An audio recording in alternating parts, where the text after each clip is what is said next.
Good morning, everyone.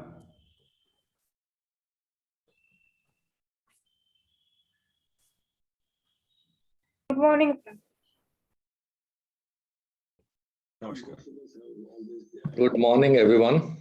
Good morning. Good morning. So,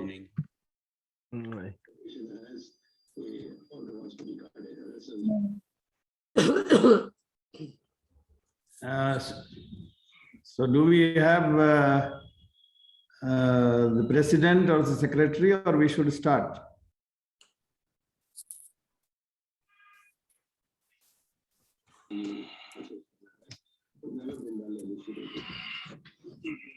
Mr. Sir, you can please take over and start the meeting, sir. No need of me. Okay, right. Thank you. So, thank you very much. Mr. Bhavesh is online. Can you tell me whether we can have interaction also in between? Yes, sir. Mansi here. Yes. Yes, we can have an interaction, not an issue. So when I ask question, allow everybody to unmute and speak. Huh? Yes, sir. We have given everybody the permission to unmute themselves and even start or stop their video. Even share screen if required. Excellent. So welcome everyone, and thank you for joining this first meeting of the guideline development groups. I must say that for Indian Academy of Neurology,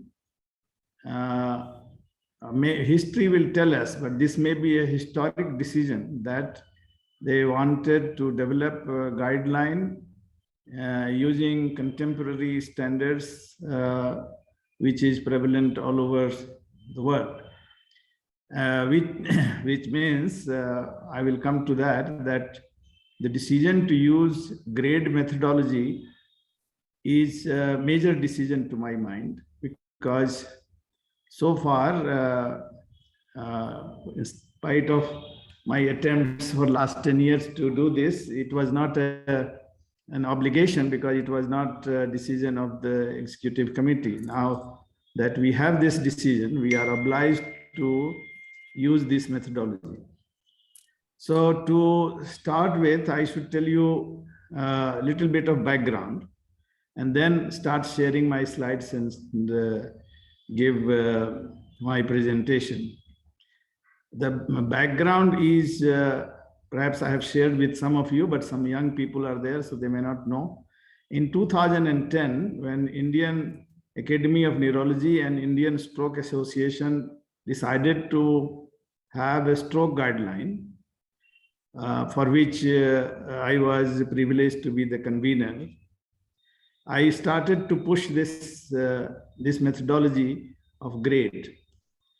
So one thing I did was that I sent the seminal BMJ papers, which are in 5 parts, in 2008, written by Gordon Guyot of McMaster University, to all the guideline development group members, and said, all of you please read it, and then we will start using it. But I didn't get any reply after that. Everybody was silent. So I started calling people. And one statement which I vividly remember is, Subhas call said, sir, this is all Greek and Latin to us. So I'm telling you, we don't understand much about what is written in this paper. So can we keep it for next version of the guideline? I got the sense and then said, okay, but in the meantime, we need to develop ourselves and have grade methodology, at least practically imbibed, and therefore I said I will organize a workshop in AIMS, New Delhi, for grade methodology. And I did that, and invited all the members to come.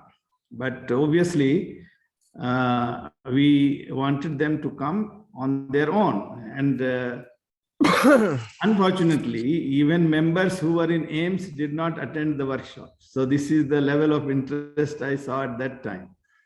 From that, today I see so many members who are wanting to join and let us say at least commit to using it is a big change.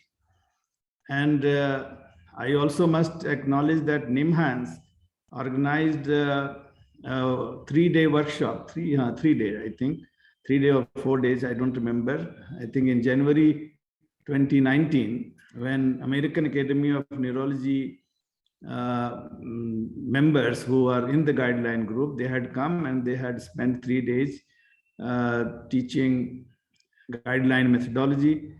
I was fortunately also one of the faculty, but I found a lot of young people who attended this. And Dr. Paul will agree with me that there was a lot of interest, more from younger people than from older people, which was a good sign. So what I'm trying to say is that in 10 years' time, things have changed a lot. And therefore, it is a good, with good yeoman that I think we are starting this journey. It's in the very beginning, I think important to say that it takes time. And I must also say that we also keep learning. Every day there are new things which come. So there is no yes or no rule. We are all at different stages of learning, and we will try to grasp as much as we can. And as things develop, we can imbibe new things as well.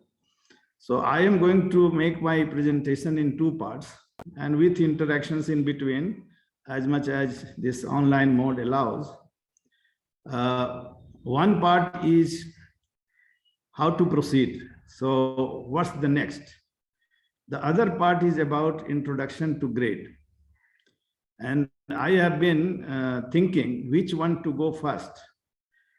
And after discussing with the president, I thought, he was of course agreeing with me, that when the attention span is highest, that is the time when I should introduce the grade system. When the attention span starts dwindling, that is the time to discuss how to proceed next. So if you permit me, I will start with introduction to grade.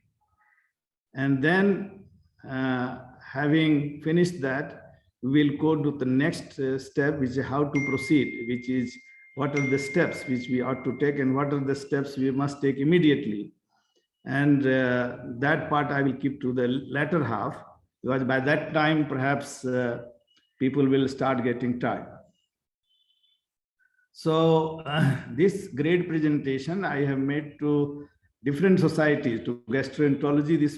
These slides were made when I was presenting to gastroenterology, people who wanted to develop guideline using grade system. And I must tell you that I felt I should first do it with the neurology group rather than gastroenterology. And yes, that opportunity has come today. So if all of you, can you see my slides? No. No, which means there is some problem. So Share screen. Screen sharing. Yes, I haven't done that. You are right. You are right.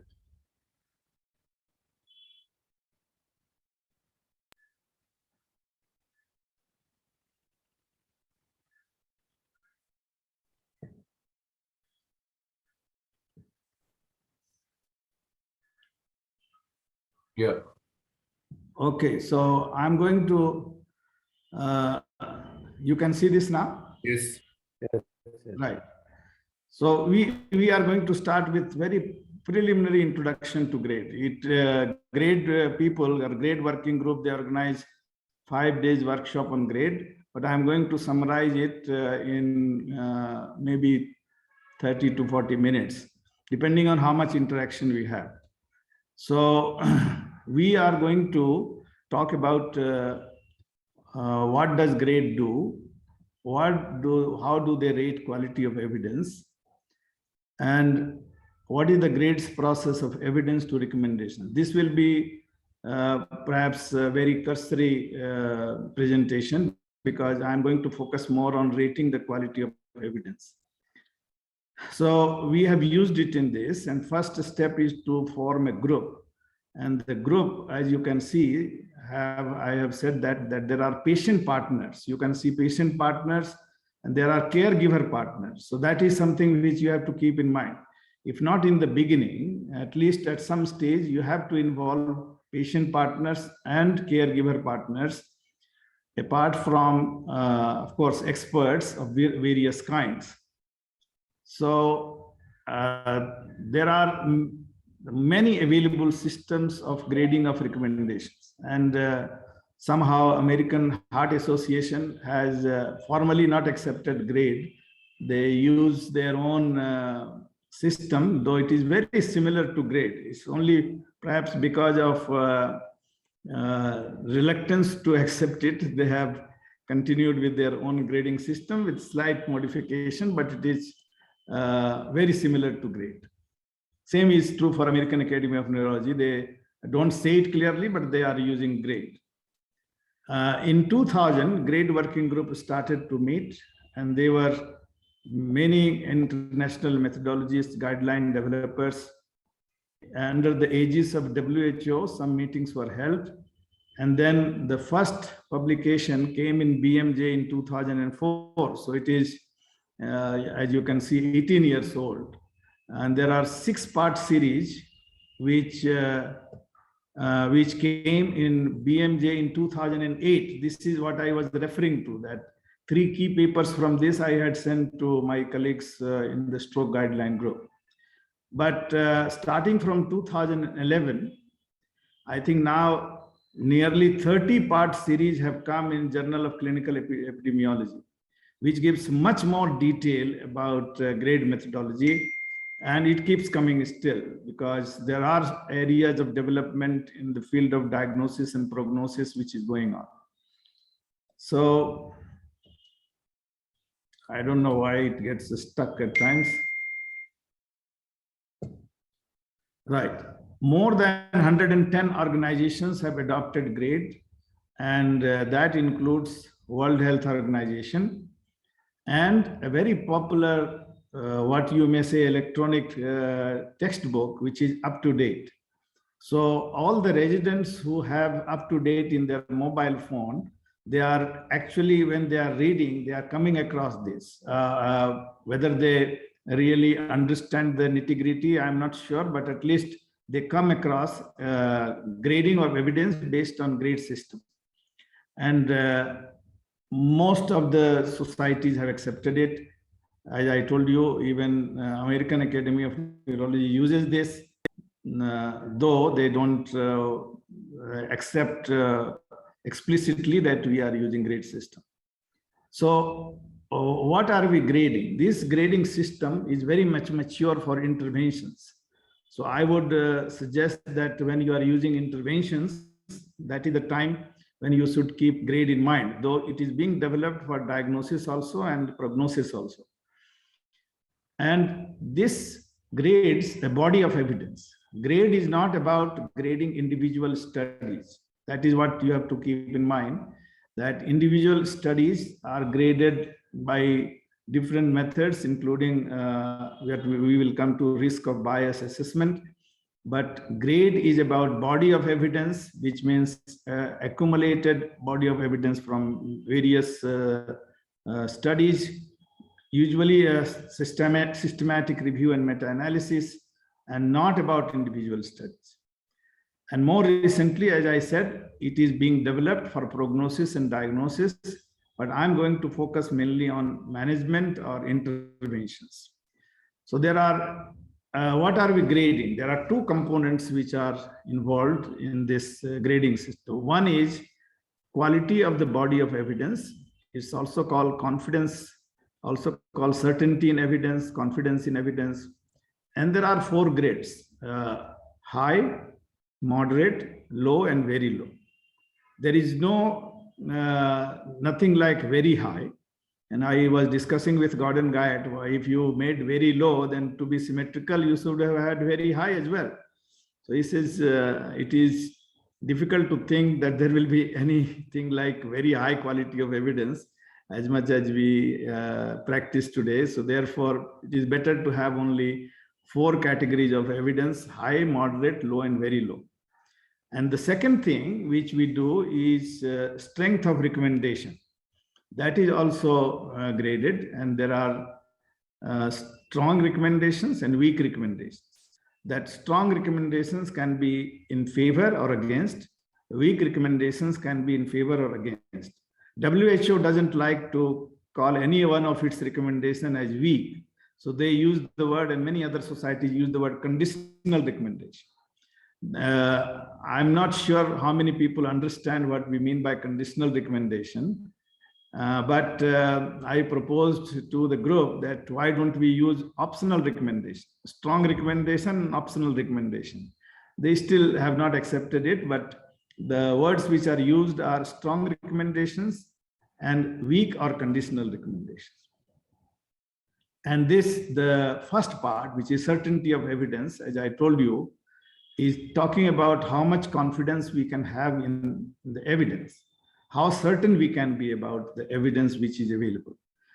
It's not about how much is benefit, how much is risk. That will come when we are grading the strength of recommendation. We are only talking about whatever evidence we have, how much confident we can be about this, how much certain we can be about this. So is this certainty very low, moderate, or high? Before you start grading, first step is identify critical outcomes. And the grading is done outcome by outcome. Often people confuse this. It is not study by study. It is by outcome by outcome. So mortality, for example, may be studied in 5 papers. And there may be a systematic review and meta-analysis which combines all the evidence about mortality.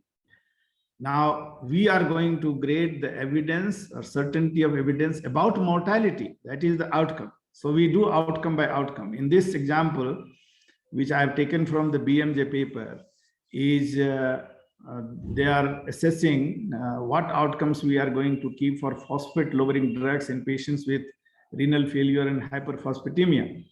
And obviously, even though downside, which is unfavorable outcome like flatulence, may also be one of the outcomes assessed in the studies.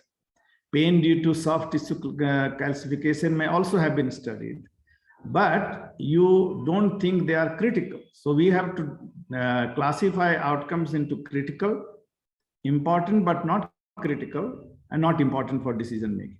And when we are saying critical, critical is for decision making. And I must say that surrogate outcomes, which are not clinical outcomes or clinical endpoints, are not considered critical. Critical outcomes are the ones which are clinical. And how do we define clinical? Clinical outcomes are those which tell us about how patients feels, functions, or survives. So anything related to survival is is critical outcome. Even quality of life is maybe a critical outcome for certain things, or feelings of patients or functional ability of the patients are the critical outcome. And here, I must tell you that this classification of outcome is done by many groups in conjunction with the patients. So patient partners and caregiver partners are involved in grading the outcome. Which one do you think is critical for decision making? Now, each group can decide, each subsection can decide whether they want to involve patient partners or caregiver partners at this stage or not. But the classification has to be done. And when we do grading, we do only for critical outcomes. Even though other outcomes may be important for clinical decision making, it is not going to decide recommendation, and therefore we don't include them in the whole grading system.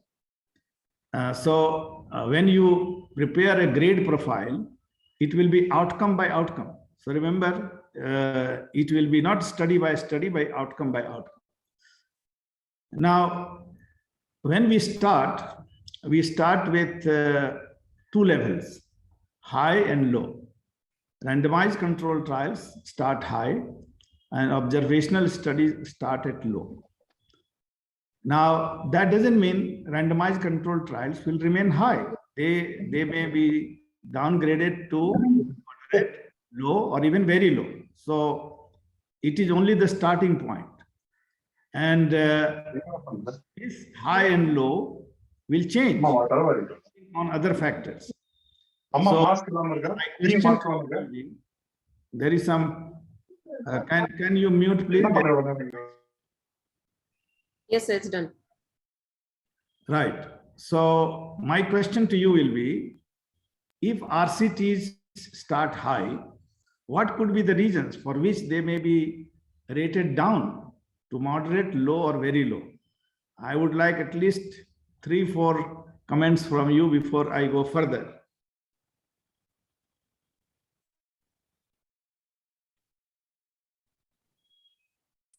Anybody can unmute and speak.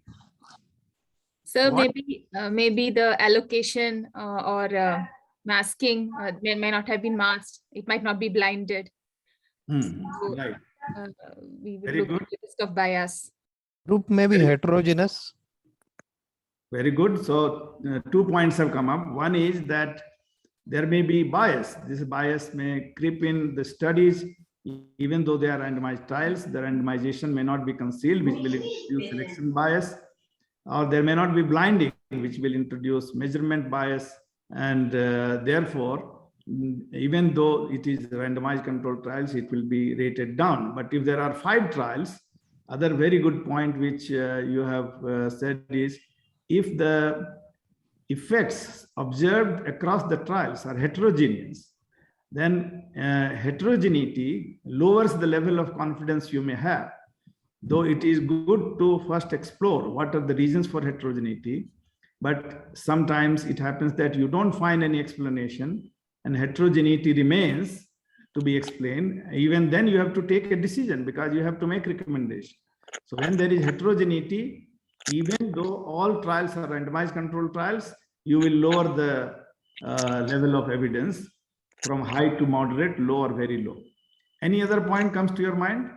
Even crossover. Significantly small effect sizes, clinically insignificant effect sizes. Right. So the effect size, which is basically telling us about the quantity of effects or the magnitude of effect.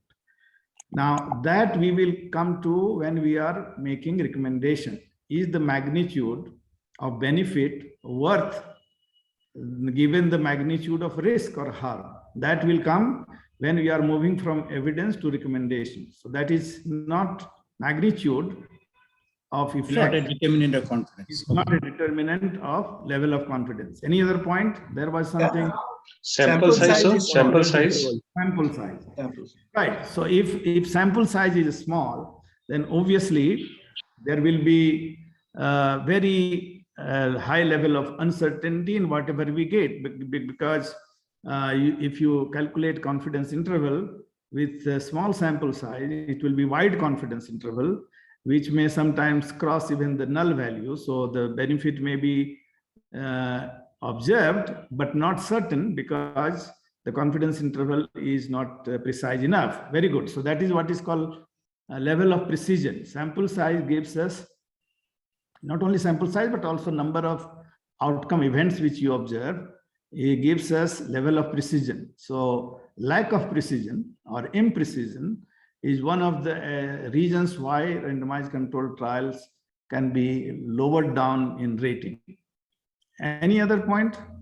When Underpowered primary study. outcomes are not clinical. Say it again. When the outcomes are not clinical. When the radiological outcomes are taken as a primary or like that. Yeah. So good point. But just to tell you what I said 2 minutes ago, that we do the grading only for critical outcomes.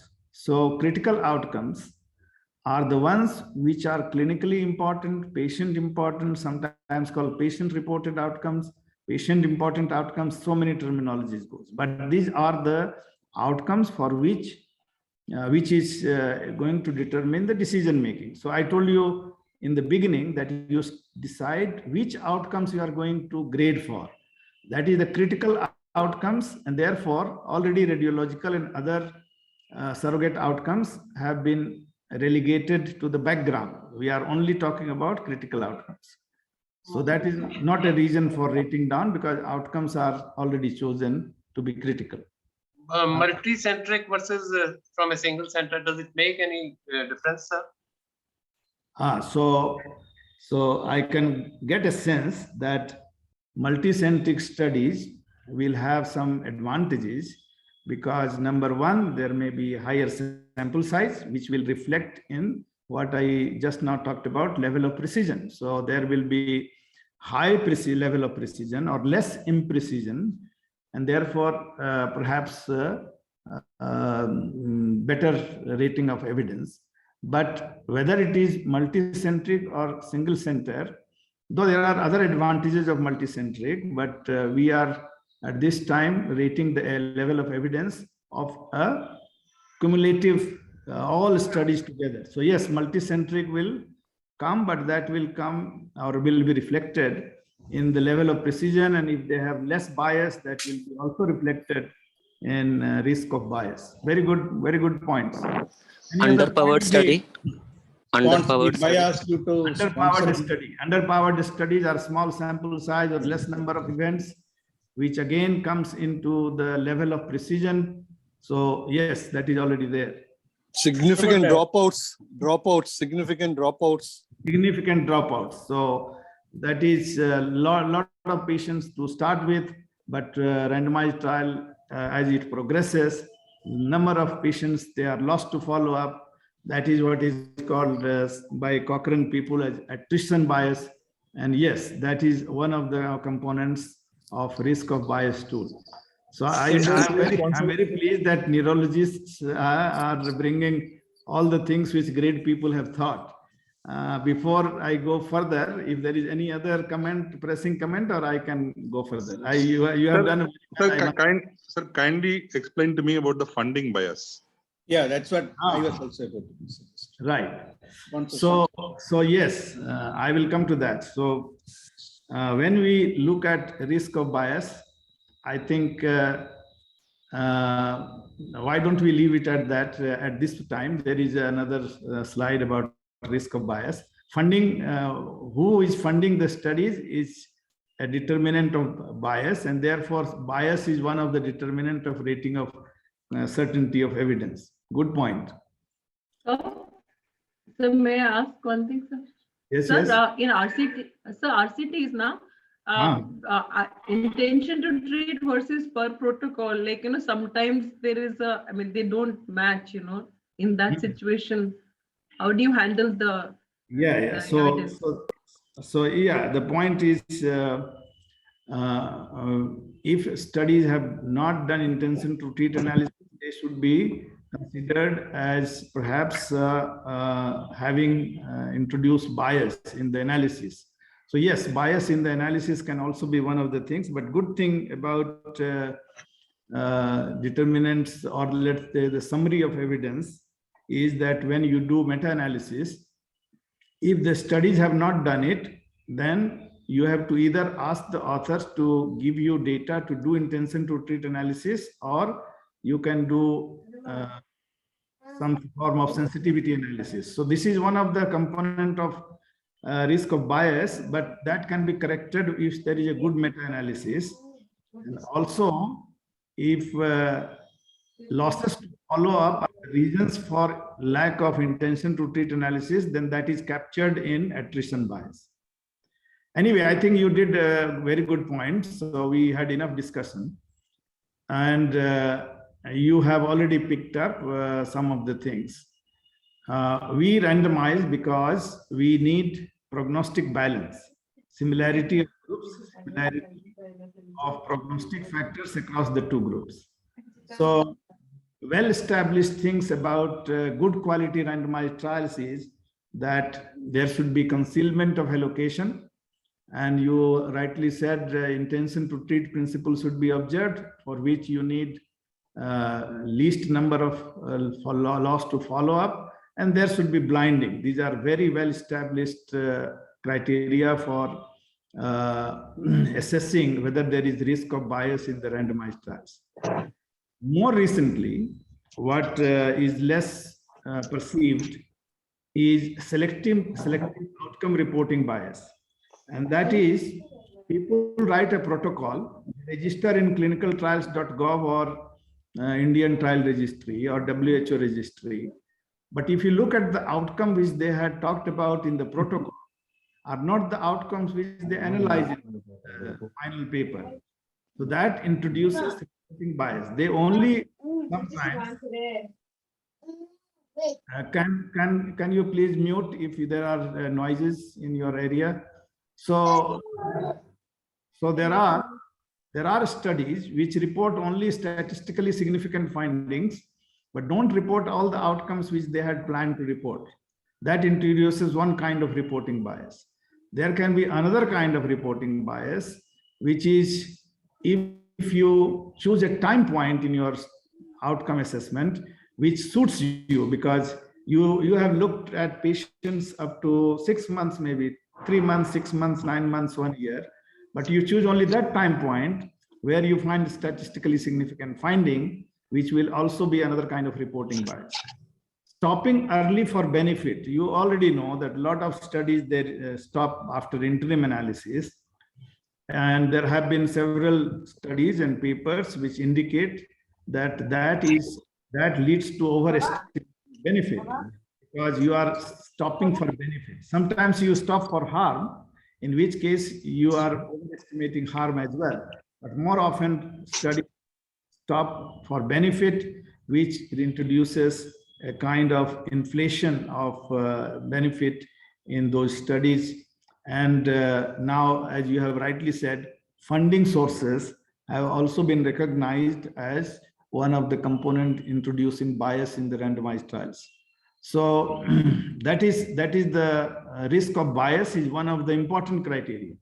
So when you do it, study, you take an outcome, you look at all the studies from this point of view. Of course, the study, if it is done properly, it will be good for all the outcomes. But some outcomes, for example, are not subject to blinding. You know, if mortality is the outcome, then if blinding was not there, you may still rate it as good study for mortality. But for another outcome, it may not be good because there is, you can say, subjectivity in the assessment of the outcome. So that is why it is done outcome by outcome. And then we look at all the studies together in a meta-analysis or systematic review. Now, let me digress a bit because I want this talk to be as light as possible. Some students complained to the dean that there has been a problem with the examination results. Some students who failed were actually good, and some students who passed were not good at all. Not unusual complaint. Those who have been heads of the departments or deans or directors, they know that the students often complain like this. So what does the poor dean do? He has a choice to cancel the exam or form a committee. So what does a dean usually do? Form a committee or cancel the exam? Form a committee. Form a committee, that's right. So dean appoints a committee to examine whether there is really a problem or not. And if there is a problem, then investigate the problem in detail. So how do you recognize whether there is a problem or not? So the committee, what the committee did was, it looked at all the papers, looked at the exam first. So the exam was like this: written exam, full marks 100, practical full marks 100, oral full marks 100, and pass marks was 50% of total overall. So what the committee did was, he first looked at the marks of every student across written, practical, and oral. And they started finding some, you can say, lack of similarity or different patterns, and they made 4 patterns.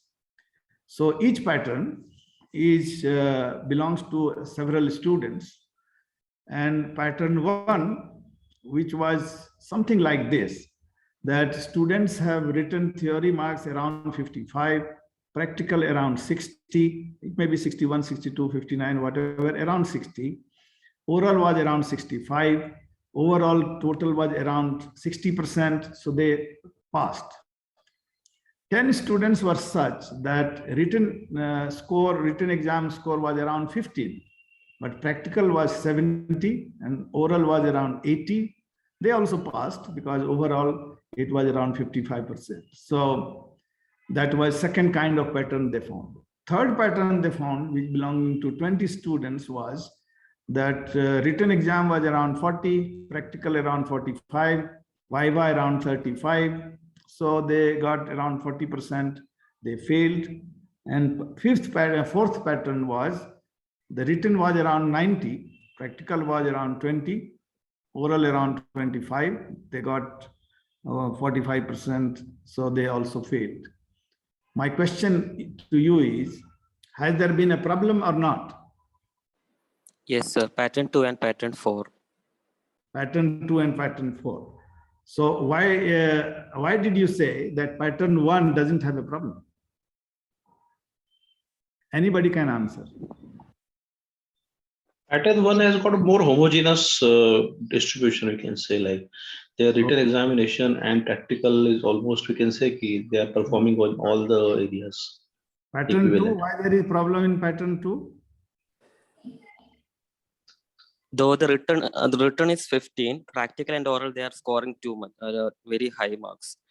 What could be the reasons? That could be biases involved, sir. It is a bias. What bias? Not necessarily, because we have 2 kinds of students. See, for example, one is purely very good verbally, but very poor at writing. There is other group of students who are very poor and very good in writing things, but when it comes to practicality as well as expressing themselves, they are poor. So these are 2 kinds of students which we see. So Dr. Lakshmi is saying that these are true findings without bias, but these are realities, and that is because of the different kinds of competence of the students. Yes, yes, sir. So I don't have a way to take a vote how many people agree with you, right? But any other explanation? It is possible that in pattern 2, there is some favor shown by the people who are conducting the practical and oral, because it's a cross disparity. Right. When I do with the students or residents, this is the commonest answer I get, right? That these are because they were favored in practical and oral, easy to do that. And in another country, when I was showing this, they said, you know, Dr. Prasad, this was, I think, in Egypt or somewhere. They said, these are professors' children. You see, so that's the same thing which you are talking about. Anyway, pattern 3, again, nobody says there is a problem.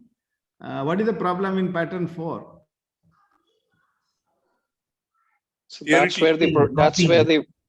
where the examiner possibly or the professor didn't like the students and gave them very low points. Right. That would also be a bias. I would call it a negative bias, but that could have been a bias too. Yeah. So that is also a bias. Good point. And when I show this to the students, they, say that this happens with the student union leaders, because they have been troubling the HOD for a long time, and this is what they get in the exam. So it doesn't happen. When I was presenting in other country, I said, this doesn't happen in India. It may be happening in your country. But when I say this to students in India, they don't agree with me. So anyway, the point is that, yes, there could be bias in pattern 2 and pattern 5 and pattern 4. And you accept a pattern 1 and 3 because they are homogeneous. And that's a good word. That is what I would also think. And similar marks, which is across all the evaluations, is homogeneity. When there is dissimilarity, we call it heterogeneity. So this has a relevance in meta-analysis also, because meta-analysis is doing nothing, but each study has evaluated the same treatment roughly, and we are going to take out average from these two or more treatment. So we will accept it if there is homogeneity. If there is heterogeneity, then there may be bias in the study. That may be one reason for this. There may be many other reasons. I'm not going into the details, but certainly it is a problem. So a combined results is easily accepted, and you can say given credibility if there is homogeneity. If there is heterogeneity, then you need to investigate the heterogeneity. Maybe younger and older people have responded differently, so you may do subgroup analysis, or maybe good quality studies are showing less effect than the poor quality studies. Then you want to do again separate analysis of good and poor quality studies. If you don't find any explanation in spite of everything which you try to do, then at least one thing you can do is that you can downgrade the level of certainty of the evidence or quality level of the evidence. So that is why heterogeneity, one of the reasons why it is downloaded. So you can see if this was the kind of meta-analysis you are looking at, nobody will have any problem in accepting this, and there is absolute homogeneity. This will be accepted as it is. But if this is the kind of studies you see where two studies are actually showing going in favor, two studies are going against, yet people have taken out an average, obviously this is heterogeneity, and such meta-analysis or for any outcome, for example, will be lowered down in the certainty of evidence or quality of evidence. So how do we look at this? We look at the point estimates. So if you look down the red color, which you think are called point estimates, and the lines are confidence intervals. So in the previous study, we all agreed there is homogeneity. All the red squares, which are point estimates, are very close to each other.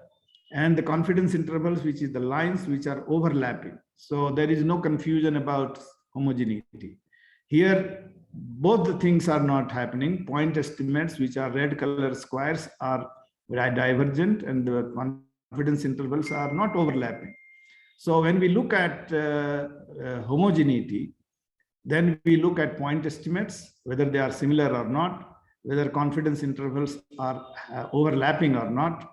So here you can see some people often say that when all the point estimates are one side of the line of no difference, then we say it is homogeneous. No, that's not true. Here you can see they are on the two different lines, but they are very close to each other. So even this is also homogeneous.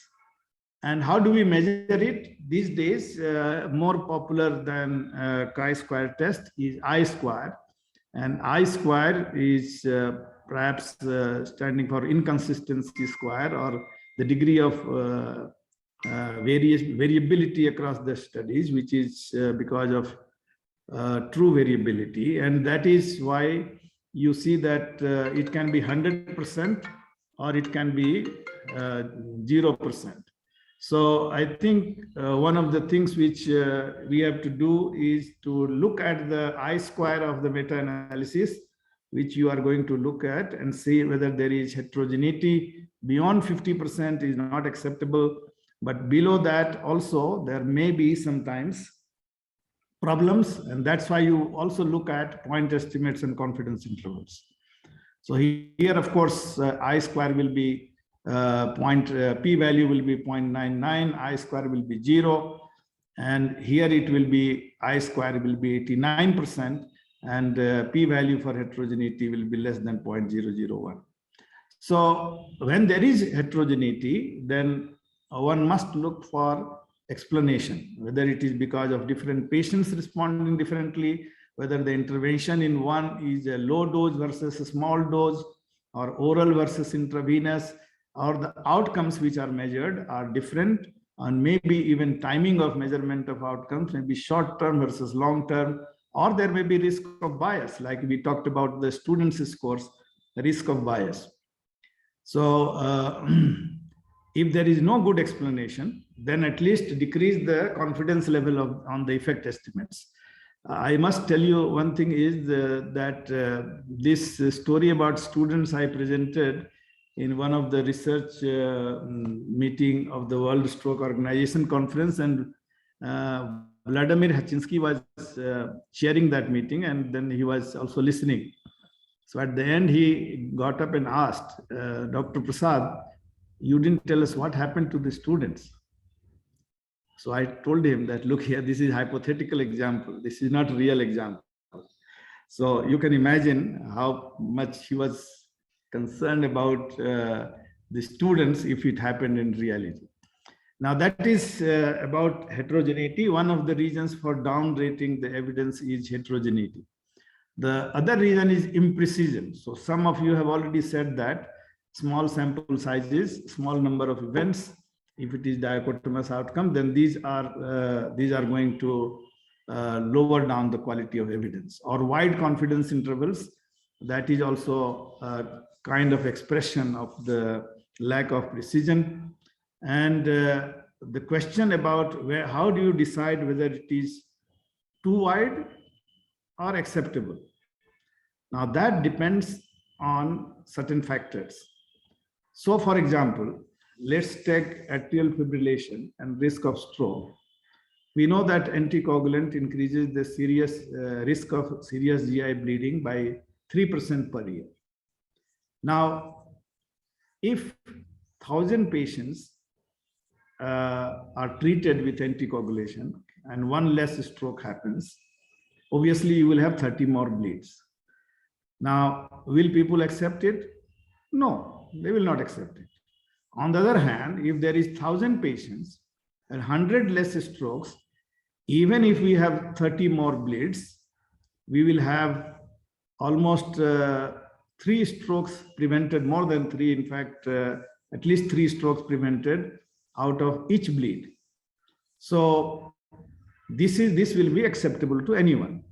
The question is, between first and second, between 1,000 patients having 1 less stroke and 1,000 patients having 100 less strokes, where is the threshold? Where is the borderline? Where is the margin where you change your perception from acceptable to unacceptable?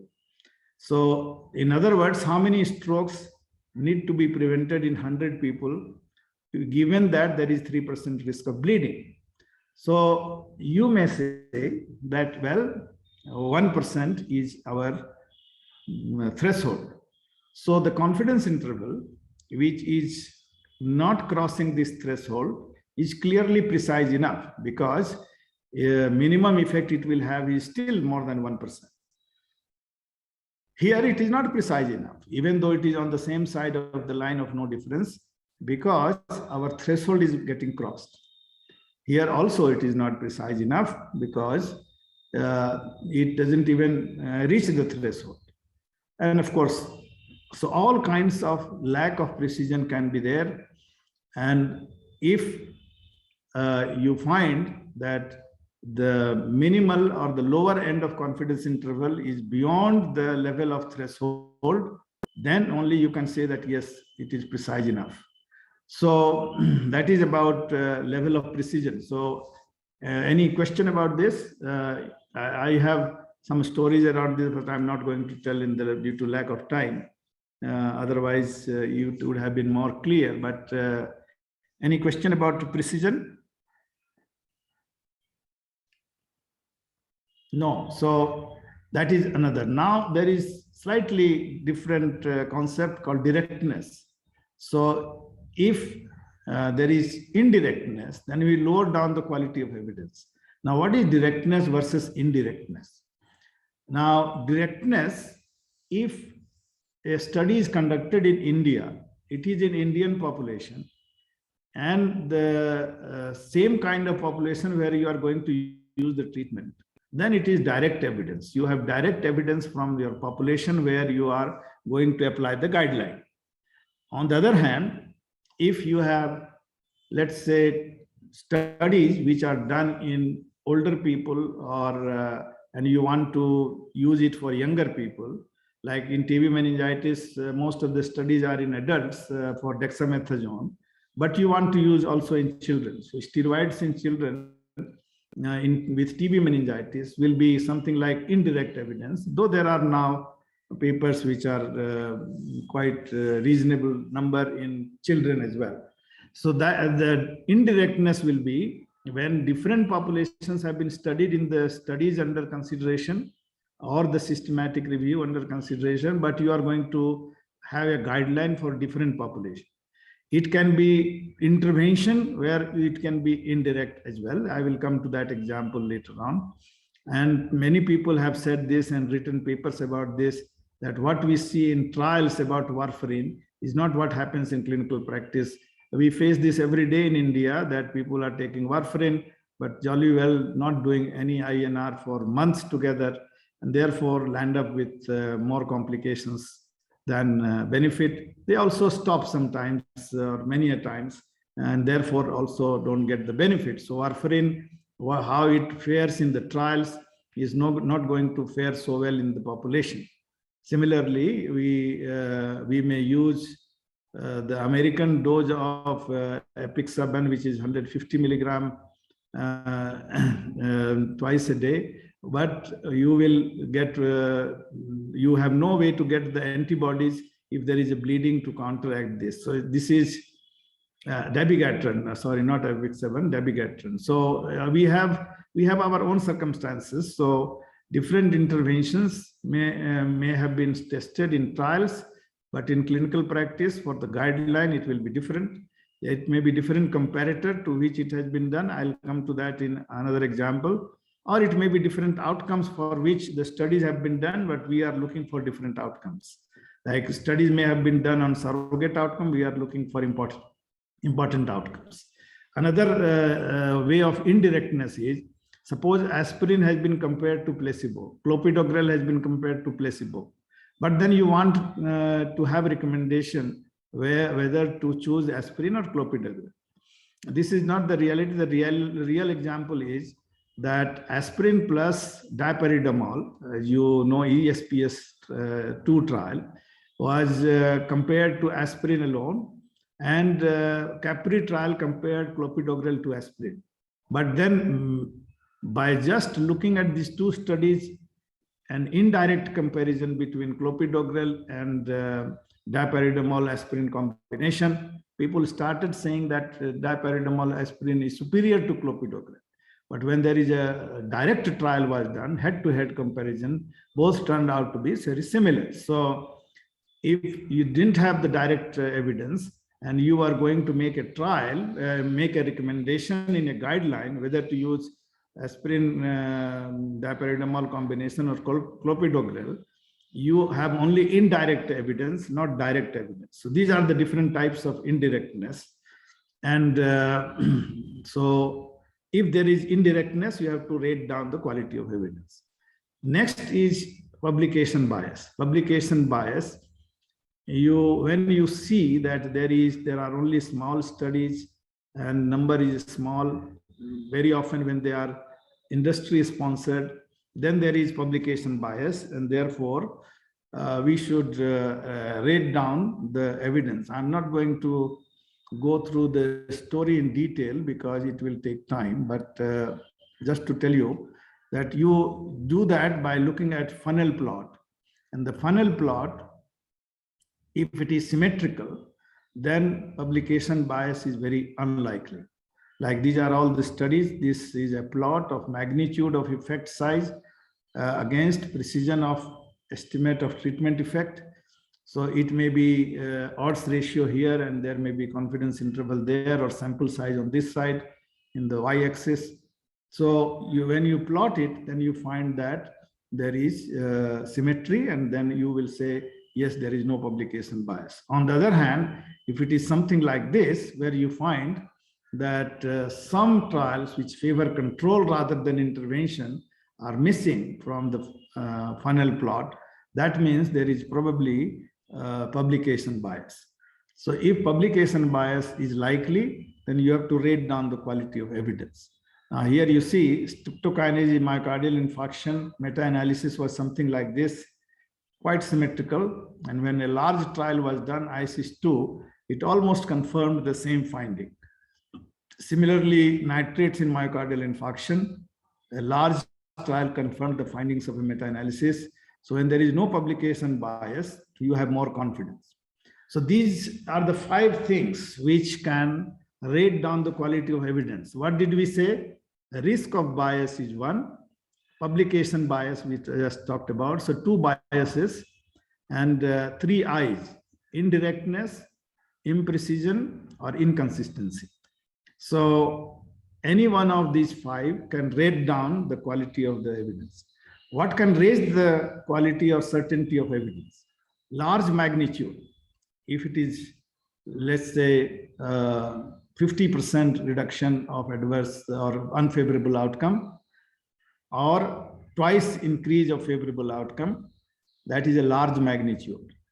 There may be somewhere there is 80% reduction in unfavorable outcome, 3 times increase in beneficial outcome, then it's a very high magnitude and therefore very large, and you may upgrade the level of evidence by 2 levels. So remember, even though observational studies start at low, they can go to 2 level up if there is very large magnitude. So it may become high quality evidence, even though they are from observational studies. Example will be, if there is a disease where everyone does badly and you come up with a treatment where almost everyone does well, obviously you don't need a randomized trial to have high quality evidence. For example, in Creutzfeldt-Jakob disease or in rabies, somebody comes with a new treatment where everyone starts recovering. Don't need randomized trial to say that it is a high level of evidence. So this is a summary of what happens in certainty of evidence. You look at, you start with randomized trials as high, observational studies as low. Then you lower randomized trial if there is risk of bias, inconsistency, indirectness, imprecision, or publication bias. Even if it is observational studies, you may increase the level of confidence or certainty. If there is large effect, dose response is another one which you have to keep in mind. If there is dose response, you can increase the level of evidence by 1 level. And there is 3rd criteria, little less intuitive. If all plausible confounding works in one direction and introduces bias in demonstrating effect against the intervention, then also you have to give, you have to give or rate the quality of evidence as higher. And if it is the other way around, you may rate it lower. So ultimately, final level of confidence rating will be high. So even if there is a randomized trial and shows dose response gradient, it doesn't become very high. Remember, there is nothing like very high. It remains at high. Or if a randomized trial is lowered down by 1 level, it becomes moderate. Or if observational studies doesn't get increased, it remains low. Or even randomized trial can be downgraded by 2 points, become low, or 3 points, becomes very low. But whatever are the reasons for upgrading or downgrading, you have to write it when you write a table like this. So this is kind of table you have to keep in mind when you are doing this: high, moderate, low, very low. Of the randomized trials start high, observational studies start low. Now, depending on risk of bias, whether it is serious or very serious, they will be downgraded by 1 or 2. Inconsistency, serious or very serious, downgraded by 1 or 2. Similarly, for indirectness, imprecision, and publication bias, it will be upgraded if there is large effect or very large effect, dose response, or plausible confounding working in one direction. And the grade table will look something like this. I told you grade table or grade evidence table looks outcome by outcome. So myocardial infarction, mortality, stroke, and then you look at how many number of participants, within brackets you write number of studies, then risk of bias, consistency, directness, precision, publication bias. And since these are not observational studies and there was no dose response or large magnitude, that did not come in the picture. Then summary of findings, overall quality of evidence, high, moderate, or low, or very low, then relative effect and absolute effect. So this is what, then strength of recommendation. There is a strong recommendation, benefits clearly outweigh the risks, hassle and costs, but there can be good quality evidence, high certainty in evidence, but still downgraded recommendations. If there is so much, you can say, close balance between upside and downside, favorable effect and unfavorable effect, that you don't feel like it is worthwhile making strong recommendation. So I think strong recommendation means that do it.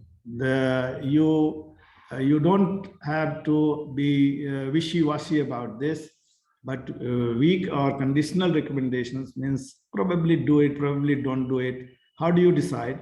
You decide to some extent looking at the patient's circumstances and patient's preference. If it is strong recommendations, you can assume that almost all patients will make the same choice. If it is a weak or conditional recommendation, then choice will vary depending on whether the patient is a risk taker or risk averter. So a strong or weak recommendation gives you idea when to discuss with the patient in detail or when you just inform the patient and use it. Some organizations use decision aid when actually if there is strong recommendation, there is no need for it. But if there is weak recommendation, then yes, decision aids are useful.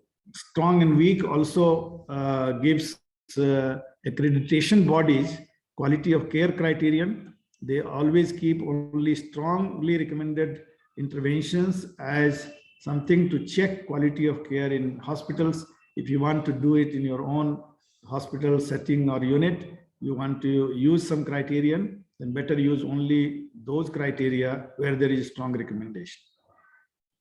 There is also implication of values and preferences, and I will make that clear with some example. You know that some guidelines, they give grade 2B, or let's say clopidogrel is superior to aspirin, and that means the recommendation to use clopidogrel over aspirin places a relatively high value on small absolute risk reduction, which you get in stroke, and relatively low value on expenditure or cost of the drug. So Americans often they recommend clopidogrel over aspirin. Canadians, they prefer aspirin over clopidogrel, and that happened for some time in their guidelines as well across the border. US and Canada had different guidelines. That is because values of and preferences of people, both patients as well as guideline developers, were different because they didn't bother about cost. They placed high value on small absolute risk reduction, which is better in clopidogrel. So on the other hand, in peripheral vascular disease, aspirin is used in preference to clopidogrel because they think it is not worthwhile spending so much money on clopidogrel for very small reduction, which we see in vascular events. So to conclude, I think rating quality of evidence and strength of recommendation is essential now, as I will tell in the second part, for all guidelines. And grade system is the one which is most popular and is probably more transparent and very widely used. It is becoming worldwide standard, and therefore I will recommend that all the subsections use it. This is not a mandate, but I think Indian Academy of Neurology Executive Committee has strongly recommended that we use it. So that's part one. If there are any questions, I'll be happy to answer. Otherwise, I will proceed to the second part, how to proceed. What are the next steps? Sir, in assessing the importance, can we use Delphi, sir? Right. To assess which outcome is important, or you are talking about outcome important. Outcome. Yes, in assessing which outcome is critical, there are various methodologies which people use. And as I said, the input of patients, partners, and caregiver partners is considered important for deciding which outcomes are clinically important or critical for decision making. So, so you can certainly use that, but Delphi technique is mainly to make decision across specialists. Specialists often differ in many things, but I'm sure, but patients can also. Because why I ask this question is, for example, each subsection they contain a lot of specialists. So each will have to come at a consensus of the various things. You should have something, which of the outcome is going to be important and which is going to, as you graded you beautifully shown on the flatulence and the death, the two extremes. Yes. So, so I need you to, for the policy of the Indian Academy of Neurology, of which would be which you suggest as. Delphi process may have many rounds, one round, second round, sometimes third round is also required. So it is something which consumes time. If people can do it and document it, itself will be contribution.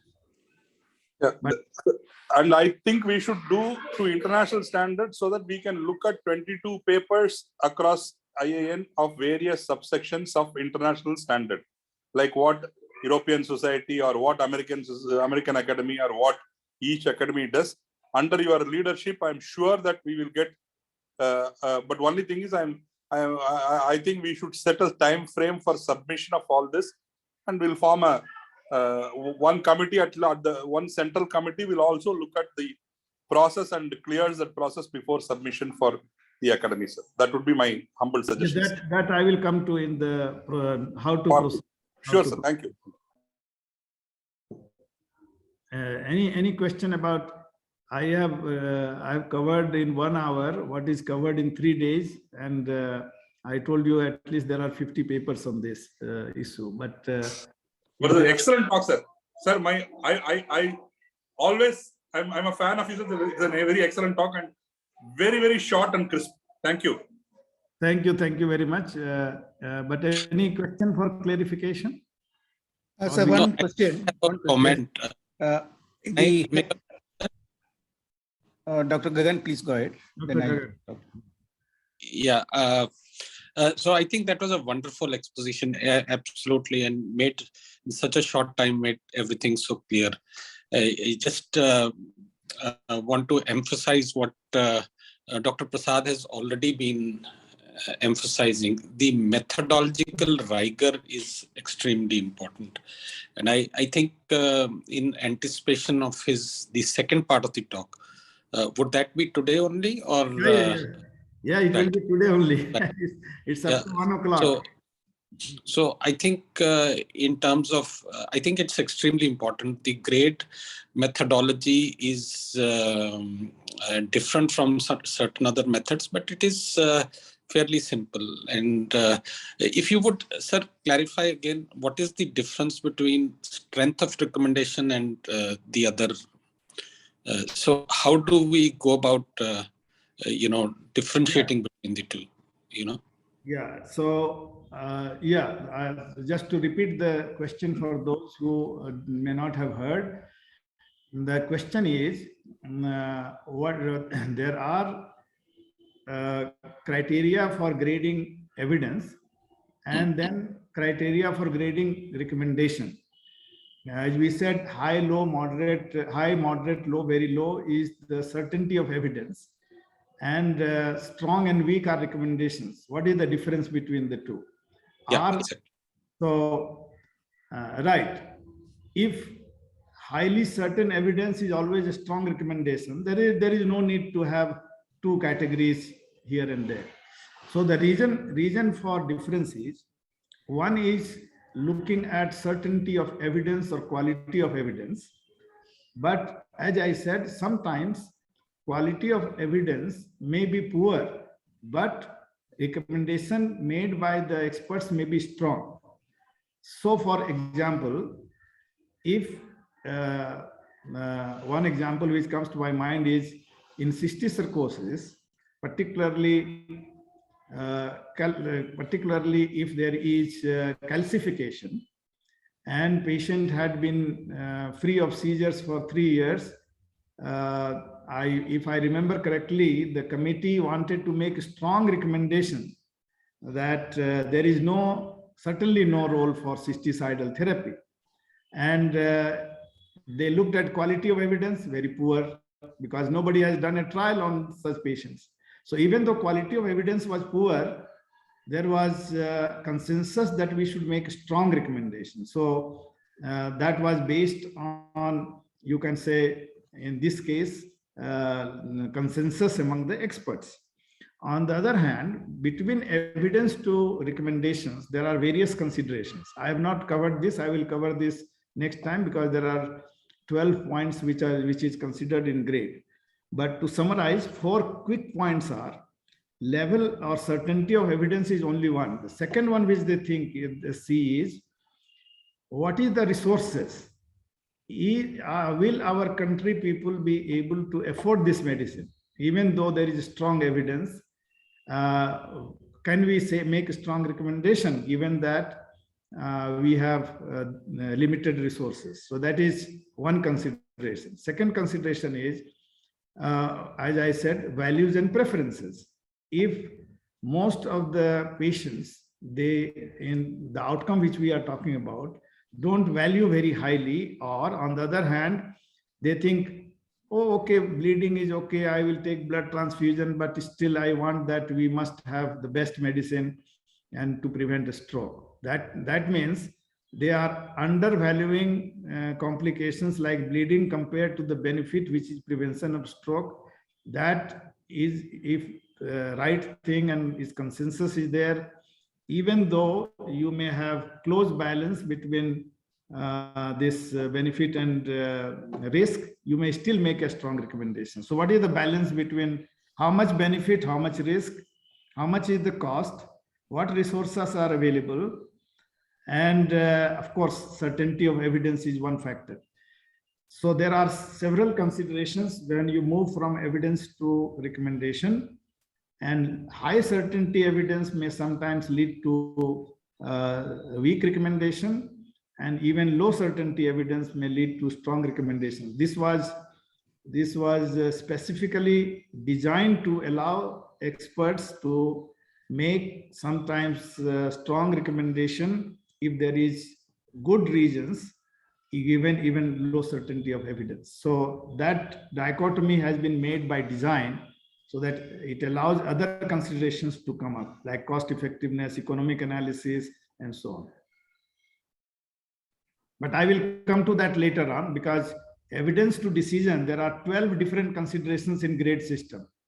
And that will be a different talk at some different stage. At this time, if we come up to the level of certainty of evidence, it will be good. Does that answer your question, Dr. Gagandev? Yes, thank you very well. Thank you so much. Sir, can I just have one question, small, short question?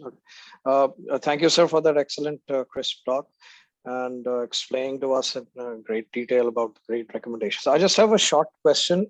Many times we may discuss strong and weak recommendations, but when we read quite a few of the recommendations, there'll always be a subtle recommendation which will state that this goes on the discretion of the physician to take the final call on the recommendation. We may have something which may have the wordings are very, I would say, not very crisp, and the recommendation would state this may be useful, may be harmful, and the final decision is with the physician. So that kind of is, I would like to know some clarity when we are going to write our recommendations? Do we use strong and weak as a kind of a dichotomized recommendation, or can we go ahead with this vague recommendation? We can decide this is a good opportunity. IAN can make its own terminology. Strong, of course, nobody objects. Weak, many people object because, as WHO itself says, we don't make weak recommendation. We are such a big organization. So we call the recommendation conditional. Other alternative terms which have been suggested is discretionary recommendation. I have suggested optional recommendation, right? So people can exercise options. Some physicians may use it, some physicians may not use it, some patients may accept it, some patients may not accept it. So these terminologies are there. You are absolutely right that when the recommendation is conditional or discretionary or weak, then decision making is difficult.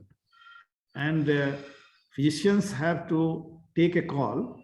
And as we have to be culturally sensitive, in some situations, we have to make sure whether we are reflecting patients' values and preferences when we are making decision. And sometimes it's good to engage in discussion with the patient to make a decision. So yes, strong, less discussion is required. But there is, if the evidence is not strong or for some reason recommendation is weak, conditional, discretionary, or optional, then yes, there is burden on the physician to decide, reflecting, of course, what will be in the best interest of the patient, maybe sometimes after discussing with the patient. Sure. So just one short additional question is about the choice of the member from the patient side, caregiver, and as well as the patient himself as a patient. Is there a way to choose the right member from the patient? Because there are some patients who would be very who would have a strong opinion and would possibly say yes, other doctor says. So how do we choose the right kind of a member? I do agree that most of the sign as well as the grade and or most international recommendations, they have patient groups. They have patient groups actually, they are representative from the group. So how do we choose in our case? Right. It's not easy. First thing is there is no straight answer that this is how we do it. You are absolutely right. Some patients may be articulate, but also very strong, very opinionated and very strongly advocating one line of action or something. But the way to, in this case, of course, some guideline developers have conducted studies on patients to reflect wider opinion about patients and partners. And they have published also that what are the values and preferences of patients in particular recommendation or particular intervention when it is coming to recommendation. So they do a real survey of the patients. So that takes time. So what is the way out? Like you have to know your patients and make sure that somebody who can, there is a training involved in involving the patients. So you our TIA guideline, we had a patient trainer. So what we did was she contacted some patients, some caregivers, interacted with them, and then looked at those who are articulate at the best and at the same time, not very highly opinionated. And then she selected a few and gave training to them that, look here, we are going to discuss with you at some stage, what is the evidence, what is the balance of benefit and harm, and take your opinion also when making recommendation. So to understand this is what we are talking about. This is what very briefly she also described what is meta-analysis, how it is the forest plot, what does it mean. So some training of the patients was required. Now, how much our subsection will be able to do it, I'm not sure, but it is an ideal thing which we should strive. And you have to select patients so that they are not strongly biased in favor of one thing or the other. May I suggest here something? Yes. Dr. Parmeshwar Prasad. See, there are certain support groups which are very, very active. I know that. Like MS Society is very active. The Epilepsy Society is very active. Stroke, there are a couple of guys active.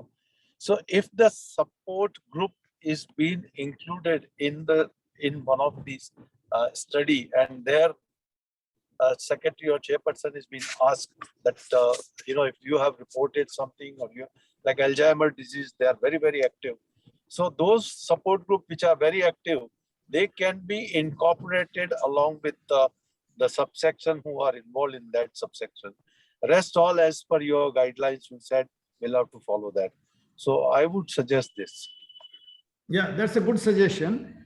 Only thing is, support group may have 200 members. So you have to select either based on their consensus, few. You can't have many people. I would recommend minimum 2 patients and 2 caregivers, not more than 4 or 5, because otherwise you will be outnumbered by the doctors, will be outnumbered by the patients. So this will be another kind of skew which will be. So you ask the secretary or president of support group to recommend the people from their support group. Yeah, that's right. That's right. Yeah, thank you, sir, for that wonderful talk. Yeah, sir. Regarding this, you told about that interventional studies and then the grade recommendations.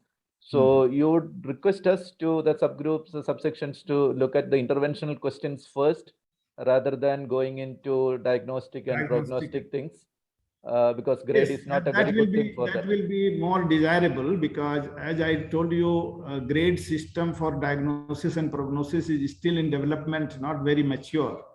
So I think in the first round, you see, if we succeed in incorporating, or let's say enthusing people to work on guideline from Indian Academy of Neurology, it will be an ongoing process.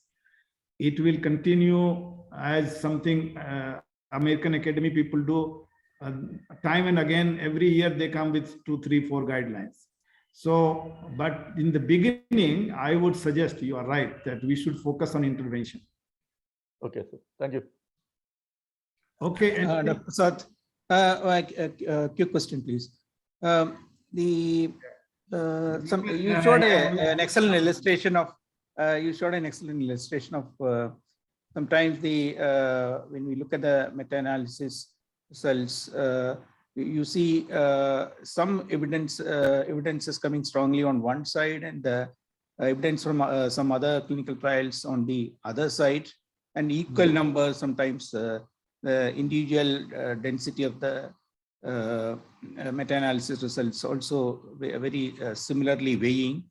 And here, it's one thing is obviously you can say that there is a major heterogeneity, and the entire evidence on either side is weak. But one could also, if one could see a specific country or a specific group of people from those areas, the results are on one side, and from other side, the results are on the opposite side. Could we make some kind of any logical deductions possible, or it could be based on say value or preferences, etc.? We will come to that when we come to nitty-gritty of assessing the guideline and assessing the systematic reviews. We will come to that. So, if you permit me, Rohit, you have any question? Or so my one question, since I've been associated with you in the past also, and we've discussed some of these things. My only question is, sir, what is the real benefit when we say we want to include patients in this decision making? When it comes to real practice, they will say, "Doctor, aap wo kariye jo karna hai." I know. So, I mean, I sometimes feel, is it a dilution of the responsibility of a physician to some extent that we want to incorporate them? Because how much we explain them, even we sitting here, sir, are not as learned as you are about these recommendations and grades, because that's not a routine with us in teaching and doing things. So I mean, even if we involve the patients, and we know that most of the patients in most of these guidelines that we're developing are going to be, we are going to pick up educated people who understand, who, as you said, are articulate. They will understand, but they may have a run-in phase, and they may eventually just loop around what we finally decide.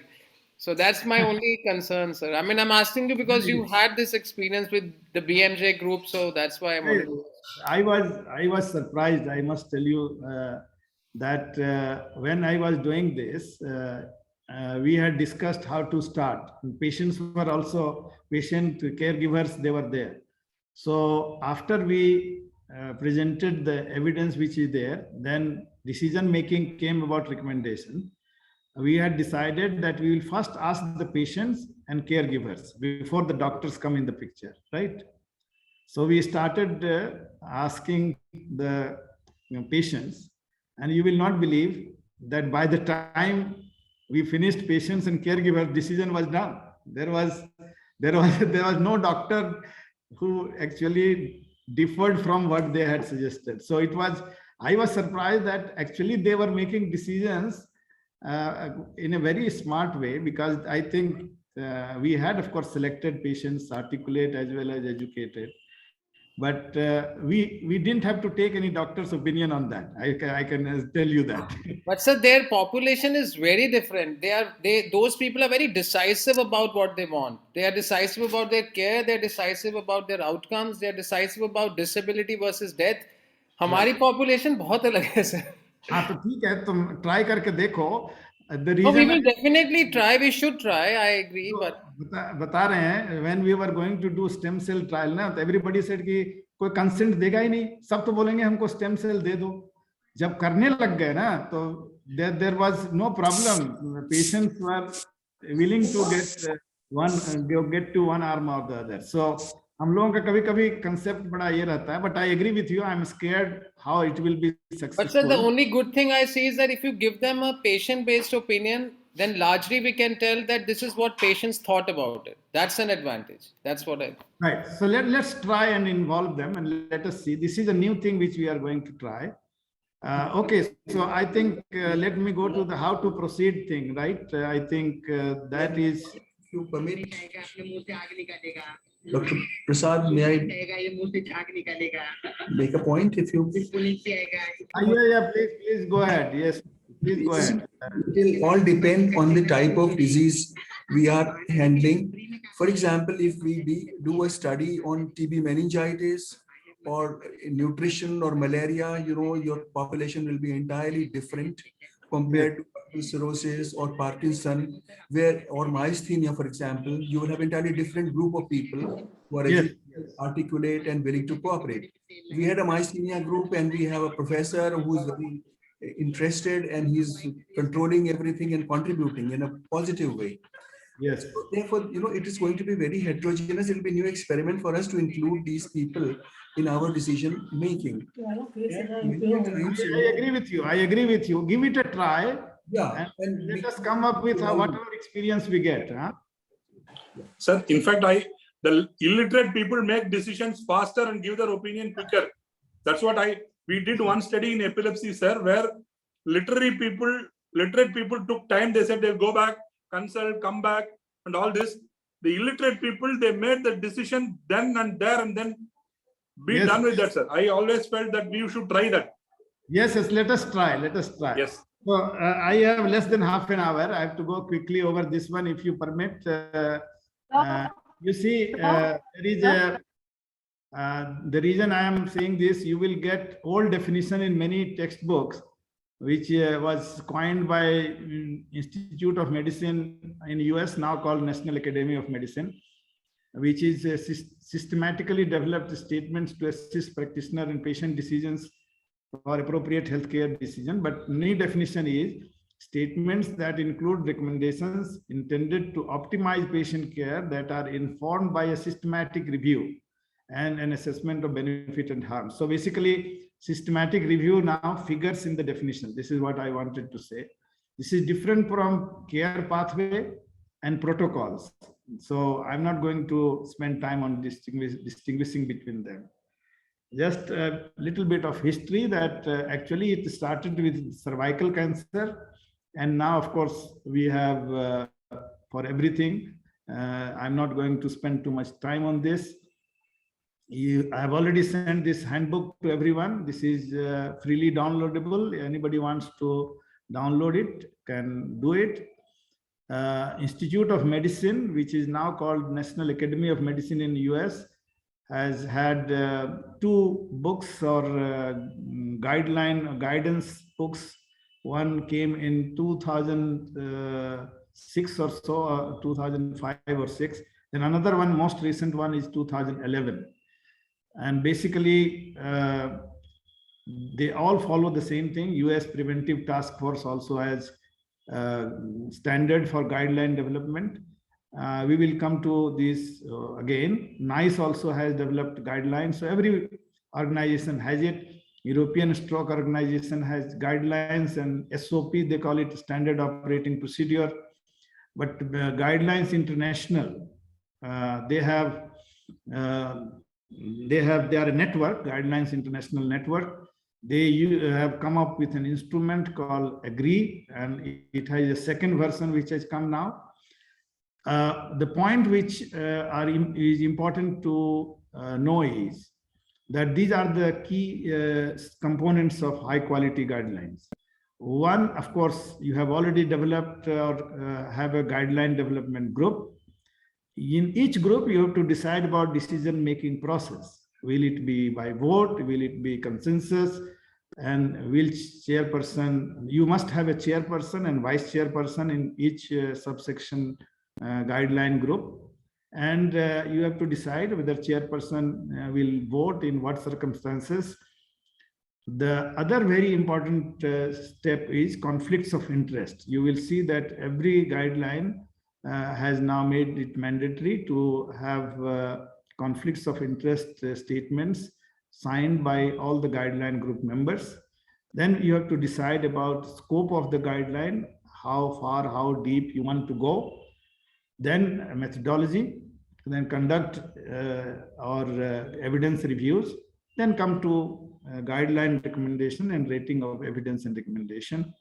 There has to be peer review and stakeholder consultation. So I must tell you that stroke guideline, which we developed with Government of India, we had 2 major stakeholder consultation with district hospital doctors, medical college experts, and that is the kind of thing we have to look forward to.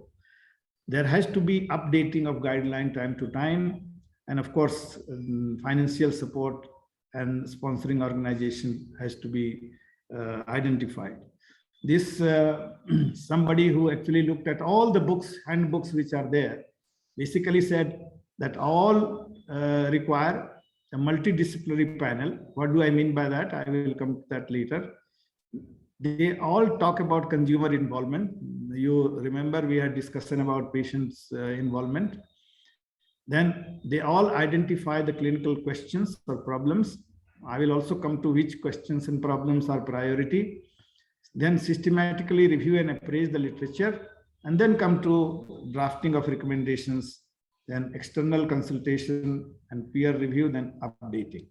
So they are basically all talking about same kind of steps. Now, which area you should take at, you have to decide, and some priorities I am going to come to later on. Then how are you going to convene and run guideline development group? Whether you will do systematic review or use systematic review already published, how will you assess those systematic reviews, how you will translate evidence to recommendation, and then external review and stakeholders consultation.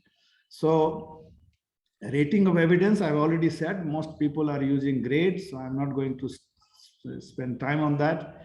But just briefly, this WHO book classifies guidelines into various types.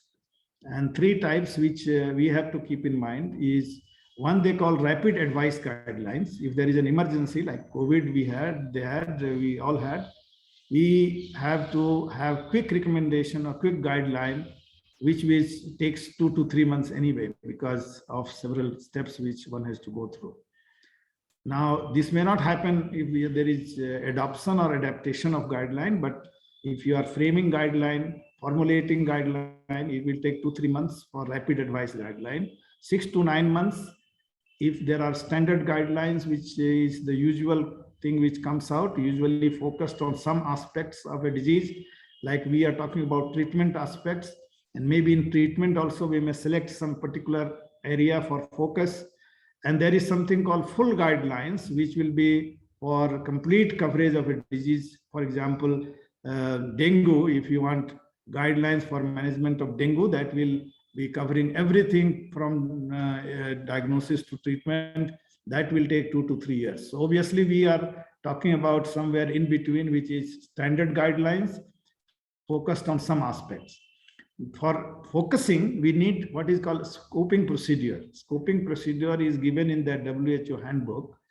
Some part of it is applicable to us and some are not applicable. Why we don't have to have a steering group. The guideline development group is the steering group for us. Subsection, each subsection chairperson and vice chairperson or convener is actually heading the steering group. Of course, you have to do search of literature for relevant data and existing systematic review, and also check for availability of guidelines. So if there are already guidelines, then you may not have to undertake the whole exercise of going through writing systematic review and then developing it. So that is one thing which is very much applicable to us. The WHO says that you can write a draft version based on what other guidelines are there. And then you develop it further, but it says what it says at the end, formulate draft PICO questions. PICO questions, I think all of you perhaps know, but some young people may have joined who doesn't know, unlikely, but I will still say PICO stands for population, I for intervention, C for comparator, and O for outcome. So when we develop questions related to interventions, these 4 components have to be identified, and that is usually the starting point. So how do we proceed? I think we proceed by a quick check of available guidelines, then decide our questions. These are the 2 very important things which we need to do. And I would be thinking that most of you will be doing some degree of adaptation of available guidelines, which may be sometimes adoption. You don't need to go very far. You think it is applicable to our settings. It is cost effective. It has no such resource implications that we cannot use it. There is no reason why we cannot adopt. Then you may adopt that guideline. Now, if you are adopting a guideline and which is major part of the guideline, perhaps you need to take permission from those who have published it. But if you are taking 1 or 2 recommendations from the guideline, I don't think that that requires permission from the people who have published it. But more often than adoption, you will probably do adaptation. Adaptation, I will come to how to do adaptation, but adaptation can be of all parts or adaptation can be of some parts. Or sometimes you can develop a new statement. So I will give you an example. When we were making the stroke guideline, as far as antiplatelet was concerned, we almost adopted the recommendation which was there.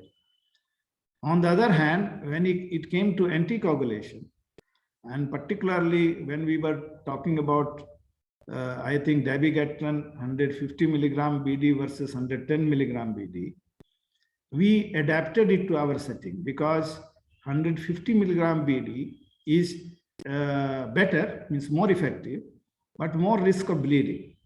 110 milligram BD is as effective as warfarin, but less risk of bleeding. Since we know that antidote to this is not going to be available in our country for a long time, And also, we know that 150 milligram BD adopted or recommended by Americans is based on their, you can say, strictness about following only superiority trials, and they don't accept non-inferiority trials very often. Certainly, FDA does not accept it. That is why FDA did not approve 110 milligram BD dose of dabigatran. So we don't need to, our FDA doesn't do that. And therefore, we don't have to take extra risk of bleeding in circumstances where antibodies are not available. It is all right to have as much effect as warfarin and use it because there is less bleeding. So that is kind of adaptation of the American guideline. But for tenecteplase, there was no guideline anywhere in the world because it was only approved in India. So we had to develop our own guideline. We had to do our own systematic review. But I must tell you that after we did it, we wrote to up to date that your recommendation is not consistent with evidence, and they had to change their recommendation. So if you do a good systematic review, even world level guidelines will listen to it and change their recommendation. So up to date had to change it. So I mean, you can have in your own subsection this discussion about adoption, adaptation, and de novo development. Now, adaptation process also has certain steps. One which I was talking about, you define your clinical questions. What is your PICO? Then search for source guidelines. Then you have to assess the guidelines. How to assess the guidelines? I will come to that very quickly. And then after you have evaluated the quality and coherence of the source guidelines, then you can talk about adaptation of the recommendations. After you have done it, then of course there will be external review and endorsement and implementation. So great people have also come up with guideline how to go about adaptation. It is slightly, I think, complex, more complex than other guidelines. There are at least 8-9 guidelines how to adapt guidelines. So adaptation process is not yet so crystal clear that everybody will use the same format. Like for making guidelines, most people use GRADE, but most people don't use GRADE recommendation of how to adapt guidelines. So keep that in mind. But first step is deciding clinical question. What must be included? This I have taken from the WHO book. I think there is a good point about listening to this. And I'm going to emphasize on two things most. Of course, you have to identify within the subgroup what are the key issues which are crucial, and that will determine how much work you are going to do. But I will say it again, do not try to include everything.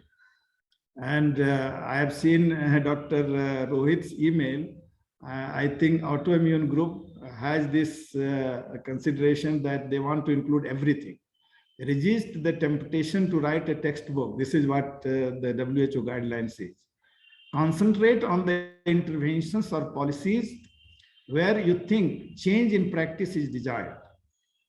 I'm not saying that standard things need not be written. If you are adopting some recommendations, it is okay to adopt few. But concentrate. The concentrate word is very important. Where you think practice needs to be changed, or areas where there is controversy, or you think some guideline which is there is not easily applicable to our settings. Those are the areas where we have to put in more time, more concentration. And these are the things which one has to identify in each subsection. Of course, also consider the feasibility of implementing the recommendation. And no need to go into those recommendations like we are talking about alemtuzumab or something, where we know it is not available and very unlikely that it will be widely implemented. Although some background information may be useful, try to avoid repeating standard information like epidemiology, pathology, pharmacology, and so on, because these are not chapters of books. These are just guidelines. So please avoid spending too much time and in lines on that.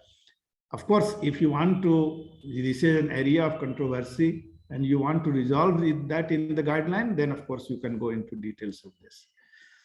Now coming to conflict of interest declaration. When I was doing this BMJ guideline, they had, I told you about, I think 38 pages of conflict of interest declaration, which includes all of this. I'm not going to ask you to do this, but I will send, if you are interested, the WHO format, which is, I think, 2 pages or 3 pages, which is much easier to fill up, and every guideline member must fill up right in the beginning. So that is one thing. Each guideline, each subsection has to decide. But here, something which Indian Academy of Neurology also has to take a decision. But I think there will be no problem in implementing this, that everybody has to declare conflict of interest. Now, if you have identified your question, you have already discussed about how decision will be done within your group. Then you have got a guideline also. And the question is whether to adapt it, adopt it. Then you have to assess that guideline. This is very important. And assessing the guideline, there are many instruments, but 2 are very important instruments, very good instruments. One is called NEETS, which is from National Guideline Clearinghouse, extent of adherence to trustworthy standards. And the other one is AGREE. AGREE is from the Guidelines International Group, and this one is from the National Guideline Clearinghouse. So I will go through both very quickly. These are available online. You can download, read it. But I just want you to see what are they talking about. One, of course, is disclose guideline funding source. We have no funding except for maybe little money from IN, so we are going to declare that. Disclosure of financial conflicts of interest, I have already talked about that. So your guideline will be evaluated also like this. So if you, whether there was lowest adherence or highest adherence, and when you are evaluating guideline, please do this. Management of conflict of interest, I have already talked about, but one thing I would say is the chairs and co-chairs should not have conflict of interest. And if there are some members with conflict of interest, they should be in minority. And of course, funders should have no role in CPG development. Guideline development group composition. Now, as this NEETS group says, that multidisciplinary means you should have at least some methodological experts. Now, the question will be, how many methodological experts do we have, and how do we define a methodologist in our setup? I thought about it. If somebody has done masters in clinical epidemiology, I know when I was examining a candidate in Jipmar, Puducherry, and Dr. Sunil Narayan will tell me, I forget her name, Rajeshwari or some other name. She has done masters in clinical epidemiology. I know that she's a neurologist with this master. Dr. We have included her in the group also. What's her name? What's her name? She's Rajeshwari Akhoram. Rajeshwari, na?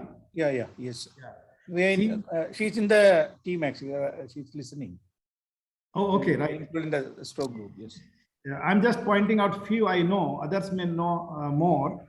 In AIMS, Dr. Dipti has done masters in clinical epidemiology.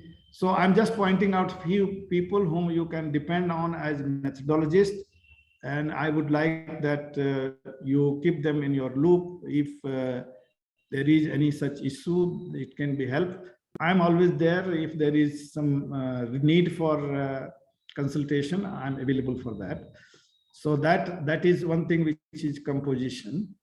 Then, of course, we talked about methodological experts. We also talked about patient and public perspectives. So just to see what people say, the guideline development group sought views and perspectives, reference of patients, patient surrogate, patient advocate. So there is so much our country is different, but we have to just know what others are doing and at least check whether it is feasible here or not. Then very important, use of systematic review of evidence. Look at the search strategy. It is important that at least 2 electronic databases must have been searched. There is another instrument for assessing systematic review called MSTAR, which I will show very quickly. Of course, then you will look at whether systematic reviews have selected the studies, how did they synthesize the evidence, and of course, we talked about rating or grading the quality or strength of evidence. This should be there in the guideline which you are going to use. Benefits and harms of recommendations should have been provided, and evidence summary supporting the recommendations should be available either in the same document or a separate document. Rating the strength of recommendations is essential component of any good guideline, and specific and unambiguous articulation of recommendations, then external review and updating. So this is the needs instrument for assessing a guideline. Agree 2 is a very popular, I must say the most popular, because needs has come only few years ago. Agree has been there for some years. The first version was, I think, around 2010. And there are 16, there are many points which they look at, but not very difficult. So what is to be looked at? Objectives, questions in the guideline, population, group membership, we talked about, target population, preferences and views, again, talking about involving patients, target users, they should be part of the group, or at least their perspective should be used, specialists, family physicians, and so on. Rigor of development is sometimes they say that you decide which one is your domain, which is of priority. And many people say priority domain is rigor of development. Then you look at domain 3 first before you go to other domains. What do you look at? You look at search methods, evidence selection criteria, strengths and limitations of the evidence, formulation of recommendations, consideration of benefits and harms, link between recommendations and strength of evidence, external review. So that is updating procedure. These are up to rigor of development. Then, of course, domain 4 is clarity of presentation. Domain 5 is applicability. So if you complete this, that agree instrument gives you good data, how good is the instrument.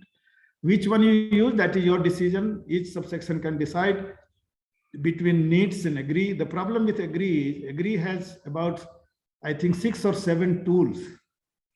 Now, agree 2 instrument looks at the guidelines, but when it comes to rigor of development, it refers you to use another tool, which is called agree rex.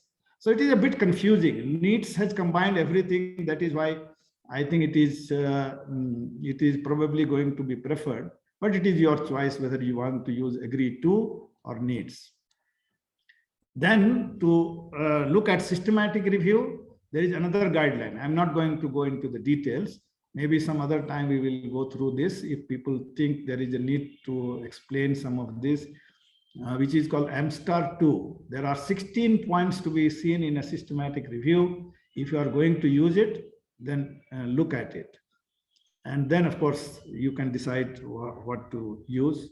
At this time, I would suggest that you decide the scope of your guideline, make guideline development group, decide how you are going to make decisions within the group, and also pick up questions where you will concentrate, like particularly if there is a difference between some guideline and our country's resources or country's situation. Also, if there is controversy, then of course you should pick that up, because that is what we have to spend more time on. And then in some other talk, we will talk about de novo development of the guideline, starting from step 1 to the last step. But at this time, if we can do this much, write the PICO questions, decide about guideline group, get conflicts of interest formed from everyone, look for guidelines which are available, and start assessing them using either agree to or needs instrument. You will need MSTAR also when you are assessing the guideline, because you will look at guideline, you may look at recommendation, you may look at evidence. So these three components have to be looked at when you are going to adopt or adapt a guideline. Thank you very much. If there are any questions, I'm happy to. Prasad, yeah. Can I ask you one thing? Dr. Yes. Prasad? Yeah, Yes. thanks for this excellent presentation. Two quick questions. Yes. In the subsection, the groups which you are forming the guideline committee, can they get somebody expert from the outside the country? Yes, yes. I don't see any problem in that. Yes, yes, of course. Okay. And particularly as I was reflecting on, we have very few people who are methodologically trained. So if there is input from outside the country, from my side, I think it will be welcome. Okay. And the other thing is that when the guideline committee gives a their report, then it goes to a review committee. So review committee is actually what will be the composition and who will decide about the review committee of that? So I think there are two kinds of reviews here. One is peer review for finalizing the guideline, and the second is peer review for So Dr. Vinay Goyal has to decide the peer review process of a submitted guideline. And I think you and myself, we are also in the group to decide how they will be peer reviewed for publication, right? Okay. So publication, Dr. Vinay Goyal has told me without peer review for publication, he is not going to publish it. So there will be a peer review process from the editor, which is just to look at the whole guideline to publish.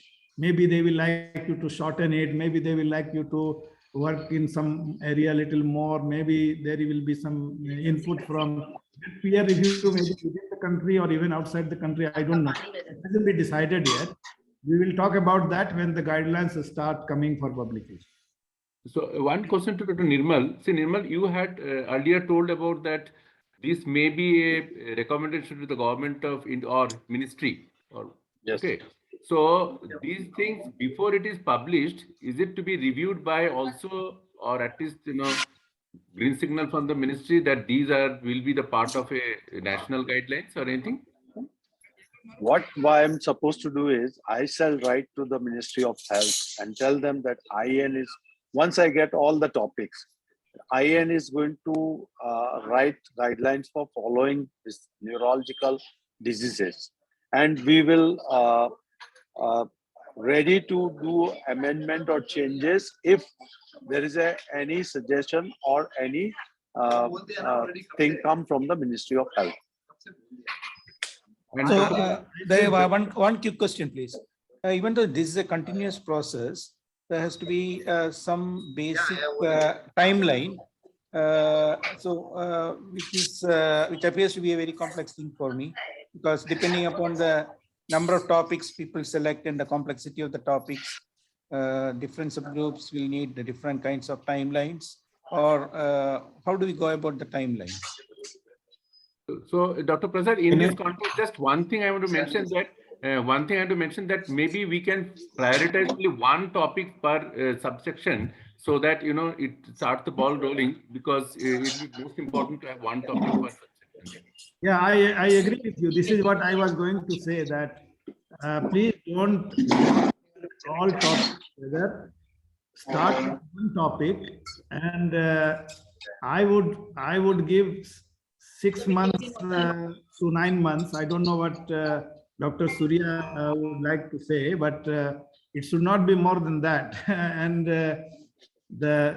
at least one guideline coming from each subsection will be good enough, not to cover everything. But as I said, once this starts in a proper perspective, there need not be a gap of 10 years before we do it. We can go on doing on ongoing way, and every year there may be some guidelines which will be published, but we should be at least doing one guideline per subsection within 6 to 9 months. Do you agree, Dr. Nirmal? Dr. Prasad, it is like this, that there are some subsection who have sent 3 or 4 guidelines to be made. Because there are subsection where there are more than 100 members, 150 members. If they formulate a group of 5 or 10 with different guidelines, what is the objection we have? It is the same people should not be involved in 2 or 3 guidelines, because then that will delay their thing. So if there are different groups involved in the subsection in different guidelines, I think we should not have any objection, because different set of people are working and it will involve more number of people. We should give them a timeline that initial guidelines or framework should come at 3 months. We review at 3 months, so that at least at the end of the 6 months, we have a concrete thing come, because then that goes for peer review. So ultimately it is going to take 9 months to 1 year, but preliminary at 3 months, and then second should come by 6 months. No, What we can also, I was going to propose, I agree with you. If there are, I said minimum 1 from each subsection, but if they can do more, nothing like it. But I would say that there should be monthly review. Otherwise, 3 months people will, they will work only in the 3rd month. Correct. So I would propose every month there will be a review meeting. Right? Absolutely, I agree with you. Do you know, may I submit a point that, this is a very serious matter. And first of all, we should decide about the topics or these questions to be asked. Don't make it mandatory for every committee to make one, because, there will be some sort of compulsion. If the academy promotes 2-3 guidelines, it's a big deal. It's not necessary that, a composition, a group of 30 people, because you require people who are interested, capable, and the right questions are asked. There's no point in committing too much and then not fulfilling. So I think, better would be that people should be encouraged and start working in that area. The committee should be constituted by the people who have shown interest in that area and have evidence to have worked in that area, and then the process will start. Because otherwise, there will be slipshod and, hasty things and under compulsion. So that, in my opinion, will not be a good idea. And one should be able to justify why do we need a guideline in this area. If this is just an adoption, probably it's not needed. So what new is needed from the subgroup, what really is a need of the people or the patients or the doctors on that area. So maybe some thinking on the questions. This may be reviewed by a group of people. You can decide which people will review it. And then, we may work, and I'm not in favor of putting any sort of pressure. I agree with you. Dr. Mishra, I would tell you that this is first time I have seen such a gel of interest among the IN members. And I think we are in a phase, we are in a transition phase where we are finding that more. No, please don't misunderstand me. I'm not against. Parthare wants to say something. Dr. Parthare. Yes, sir. Thank you. Thank you, Professor Ji. It was a very nice 2 talks. Very quickly on the how do we go about it? My simple ideas. Under the in any subsection, there is the convener and the subconvener. So they are heading the team. Under that, we have a pyramid arrangement whereby, depending on the number of topics, which may be 1 or maybe 5, there are, sort of senior mature players. They are heading it. Under them, they have 2 or 3, trainees or, junior members or somebody like me who wants to contribute to the process from a bottom up. And then every month, that subsection sits down and studies what's the progress. So they keep an interim check on the progress of the work. And that way, eventually, by 2nd month or 3 months, it's getting crystallized. And each subsection then presents to the main clinical development group, the function.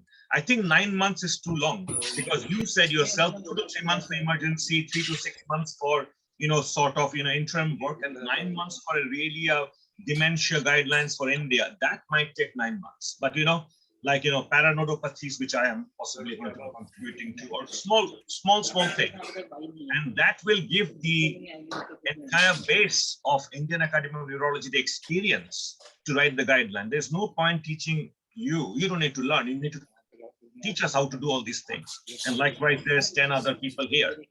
And I'm not in favor of importing foreign credits to teach us. I'm sure there are epidemiologists like Dr. Rajeshri is there, and there are so many other people who can incorporate. Yes, we can. You have friends in your who we can tap, touch base. But we should build Indian product made by Indians. I agree with you.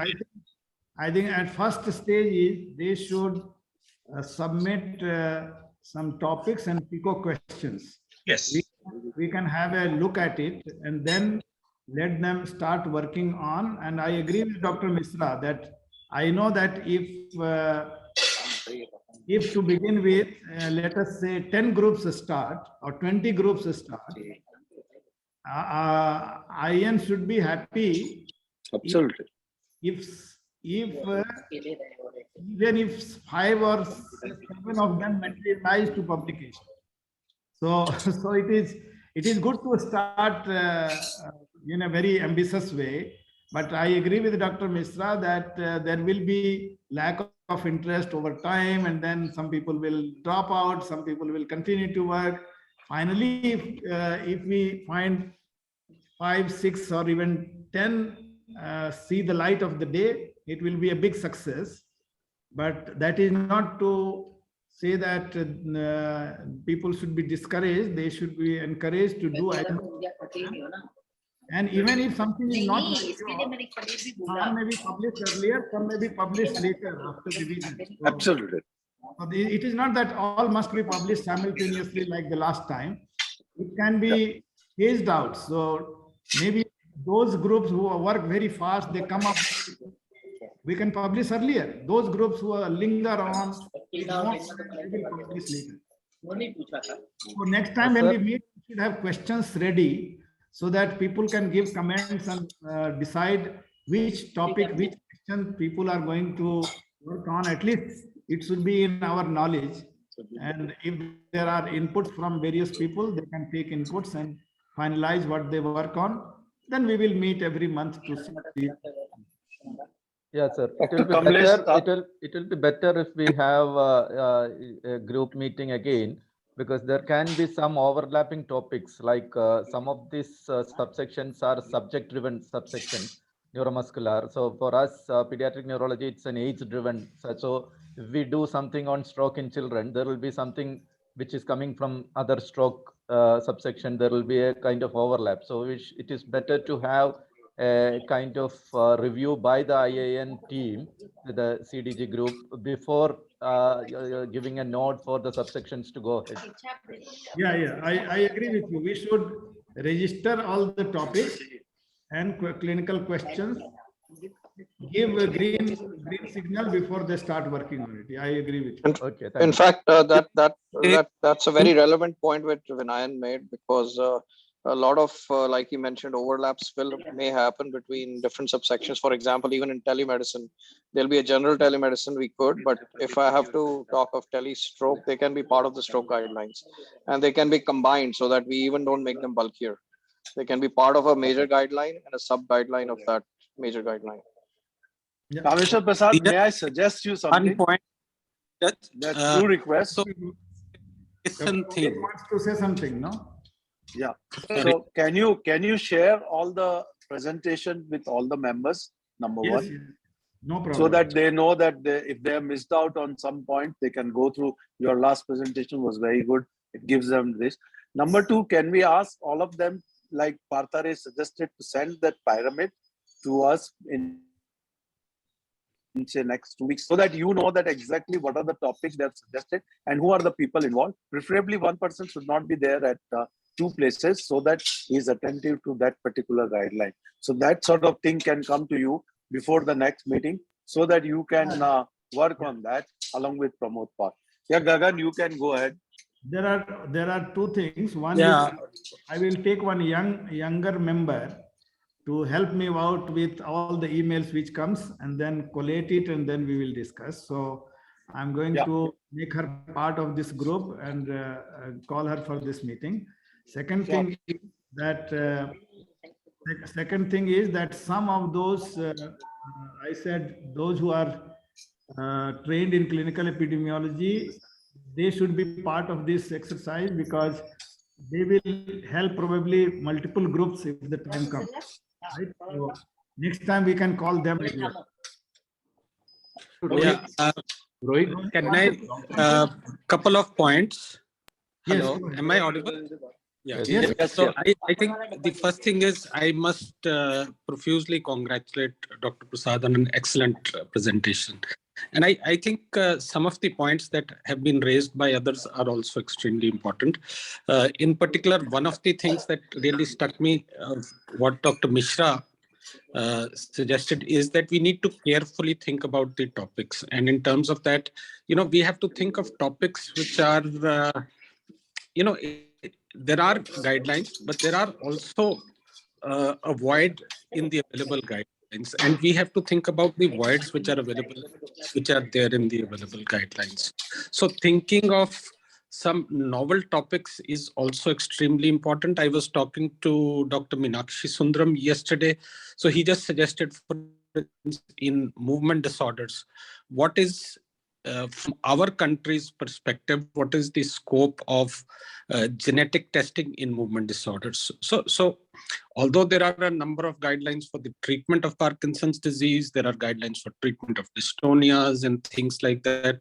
But in terms of how and what all genetic tests are available in this country and how best we can utilize these genetic tests. So that is something which I thought it really struck me as important.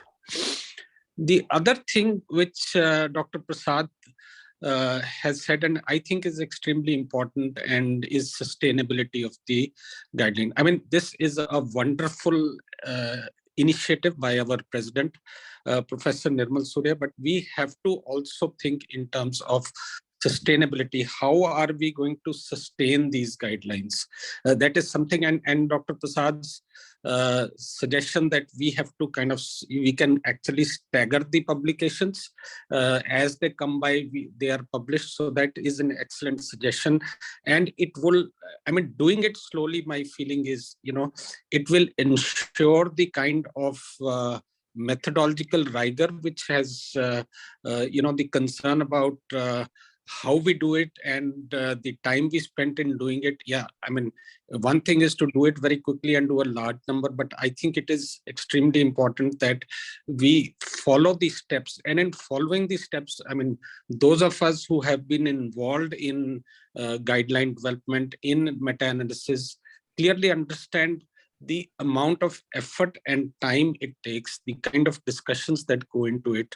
So it has to be a slow and at times it is almost a painstaking process, but it's a wonderful initiative. Thank you, Dr. Prasad, for just this wonderful, stimulating lecture. It is the talk is so many things have been clarified, and I think everyone is really charged, and that's to the credit of our president, Dr. Nirmal Surya. So I think just to be summarizing, if I may, and that we need to do it the right way, and doing it the right way will take time. So we need to be aware of that.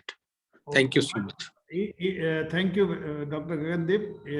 If people think it is going to help, then every month we can have some aspect of guideline methodology, little elaborate, like I talked about grade, but one such day we can talk about systematic review and how to assess systematic review, for example. So yeah, these things will come, and I said I have not covered how this great thing which is if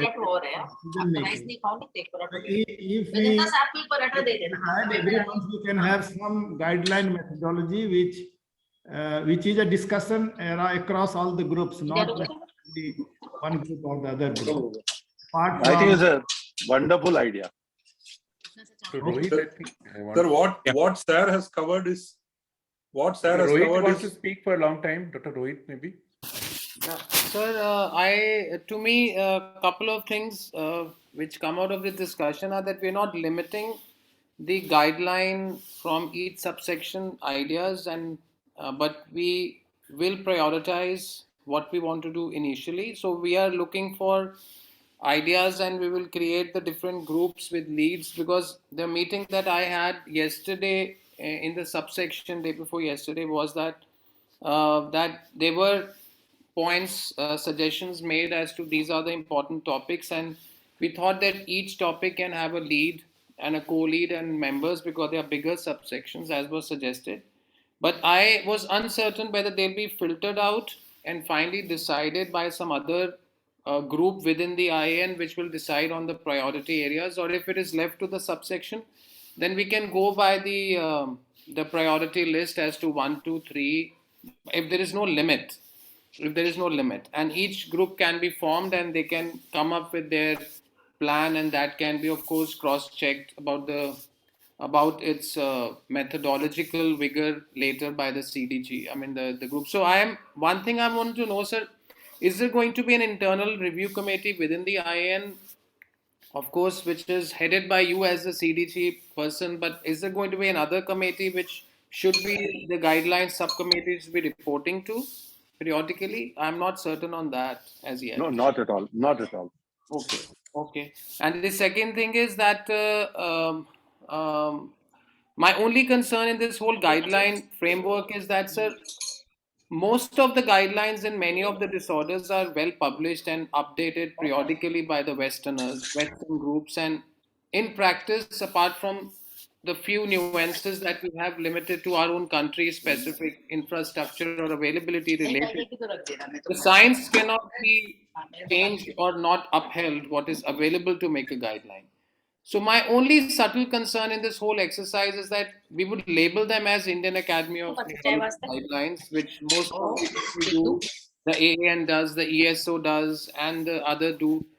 But the science more or less remains the same. It's only the tweaking of the way they represent it. So putting so much effort, I hope that it is going to be really different. I have my apprehensions that it may not be different, but it may be a great exercise to have people learn to develop, which we can update then periodically. That's a bit of my concern. Dr. Ravi wants to say something. Dr. Ravi has raised hands. Yeah, I forgot to mention is that Dheeraj, teleneurology or telemedicine needs to be incorporated in almost every guideline. In That's the current, what I was mentioning. Yeah. You probably need to have an element, for instance, what to do in the setting where face-to-face contact is not available. So that needs, what is the guidelines that needs to be incorporated. But that's an area where there's nothing developed for our country, and that's what I was, in fact, contemplating. And like you did mention, one is a general teleneurology, but if I look at every sub-subject, it will be involved in every subject. So that can be part of the main guideline of that subsection. Yeah, sir, I have 2-3 small comments. Yes. I am really happy that IAN has taken this initiative, because it will be proving a kind of training also to the people, consultants, and those who have not been involved in this process under the experts like you. And so the second thing is, which I agree that 1 to 2 topics per subsection will be ideal, and that, if we go over ambitious, that also is will be not very fruitful. Second is, sir, you said that the diagnostics and prognosis related thing has not been covered. For example, in movement disorder subsection, where there is some evidence for DBS and some of the commonly used drugs, that maybe adoption and adaptation will be as usual. But for the India-centric thing, for example, diagnostics, which Dr. Gagandeep also raised, and I discussed with some of the members, where the indiscriminate usage of some of the things go on, and what to recommend for general practitioners, so that will be probably more of usage as per if we go by our country. And then prognosis wise, if we overlap with some of the subsections, like we may have to work together with geriatrics. We may have to work together with those for regarding the long-term prognosis, how to explain so that part also, sir, in future, if you take monthly some of the guidelines, some topics like you said you can cover regarding how to use the diagnostic and prognostic related issues. We can do that. So yes, if it is, I'm not completely banning diagnostic or prognostic things. People can set their own priorities. Right. And what Dr. Rohit was asking, whether there is any clearance group. No clearance is required. Each subgroup or each subsection has to do on their own, but they have to just inform or send a list of what they are doing or going to do, so that if there is overlap, we can warn people that, look here, this group is doing this, you better join hands rather than doing it separately. So duplication can be avoided if there is a central place where what people are doing is you can say informed rather than screened, informed. So you have to just inform what each group is doing. But what I'm saying is, now that we have had discussion, you go back and discuss and identify priority topics. Right. It may be diagnostic, it may be prognostic, it may be intervention. But as I said, that priority for intervention comes because that is, as you know, that is sometimes used, overused or underused or not used, or all kinds of uses are seen across the country. So where you think there is variation in practice, where there is controversy, whether there is lack of recommendation, that is where you should prioritize. But if diagnostic is priority for a group, there is no ban on that. We can, there is a lot of work has already gone on systematic review of diagnostic tests, and a lot of work is being done for grade on the diagnostic test. So we can certainly take it up some other day. And if there are no more comments, then sir, I have one. Yes. Sir, I would like to thank you for a wonderful nutshell things, but normally it takes in any systematic review workshops, what is covered in 3-4 days, you have covered it in 2 hours. And what my request is, most of the subgroup people may not be familiar with the meta-analysis or systematic reviews at all. So what I would request is, if the subgroup requests you to, when they have their own meeting and they can approach you for some guidelines, we will have some meeting with you, so that during when they do the review, you can give small group meetings which will be to the concern, which will be more specific to the subspecialty. We will be requesting your assistance, sir. No problem. If I can assist, I'm always there. Just keep in mind that at present, I have a busy assignment. So yeah, I know, sir. I know. We know what is the position you are holding. But we will not be wasting your time. We will ensure that we respect your time, and we ensure that such meetings wouldn't cost you more than 20 to 30 minutes, sir. Wherever I can help, I will help. No problem. Thank you, sir. That way, I think that monthly meeting will really clear a lot of things into the streamline. And I feel that the moment you will start working, you will find your own difficulties, and every month if you discuss, it will give more and more way and clearance. I think, Dr. Prasad, you have done a wonderful job, and I think it's a great initiation. And I only hope that the spirit which has come is been maintained for next 1 year. Thank you very much. Thank you very much. Thank you. Thank you. Thank you. Thanks a lot. Dr. Pramod, you wanted to say something, Dr. Pramod? You are muted. You are muted. Sorry. So just one thing that, certain guidelines are also always, or sometimes the nation-specific guidelines or country-specific guidelines is also based on supposedly investigations, genetics, etc., on the practice parameters of all the, say, neurologists, how they are doing it in the country. And before framing a guideline, often many countries have done a national survey, a scientific survey from its members, and that also can influence, forming a guideline at the national level. So this also the IN can take up, or the several subsections can take up. So recently we did a international rare movement disorders guidelines on how the genetic testing should be done. A survey was done. After that, based on that, the survey, the guidelines were formed. So these type of approach also can be taken up in the future. No, these are the types of activities IN should be doing actually, isn't it? And it's good that it's going to happen. I'm sure a lot of activity will come out as a follow-up of this guideline development process, which is welcome. So thank you very much for your kind attention. And we thank the President for taking this initiative. Thank Dr. Gagandeep for steering it as Vice President. And thanks a lot. Thank you, sir. Sir, and can the some of the relevant literature be shared along with the presentations? Yeah, I will share the presentation. I will send it to Bhavesh and he will send it to everybody. You can send to all the members. How does it matter whether they read? Sir, and the relevant literature, maybe some of the papers that you mentioned on the recent Agri or the other guidelines. Okay, right. I will do that. Thank you, sir. Not in one mail, in 2-3 mails, huh? Right? Yeah. Okay, thank you. You can send to Bhavesh, he will forward it to everybody, and then they can subsequently send it to all their members.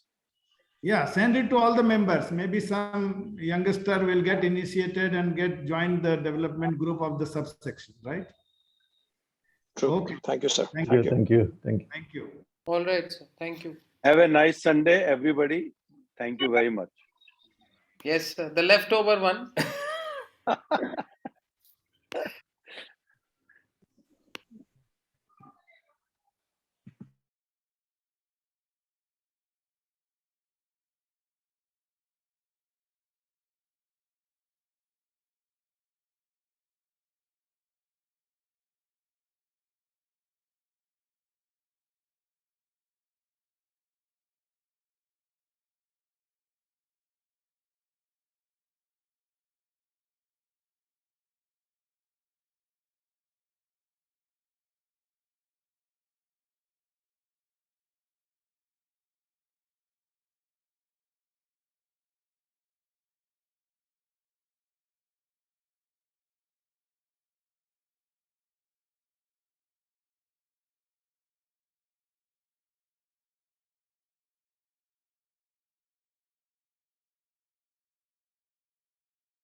Asmita, you can end the meeting.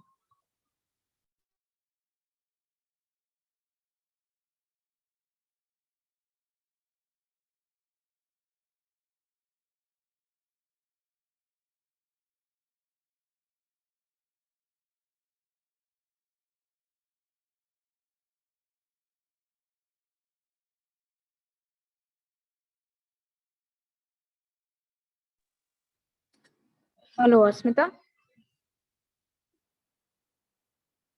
Yes, ma'am. Yes, you can end the meeting. Okay.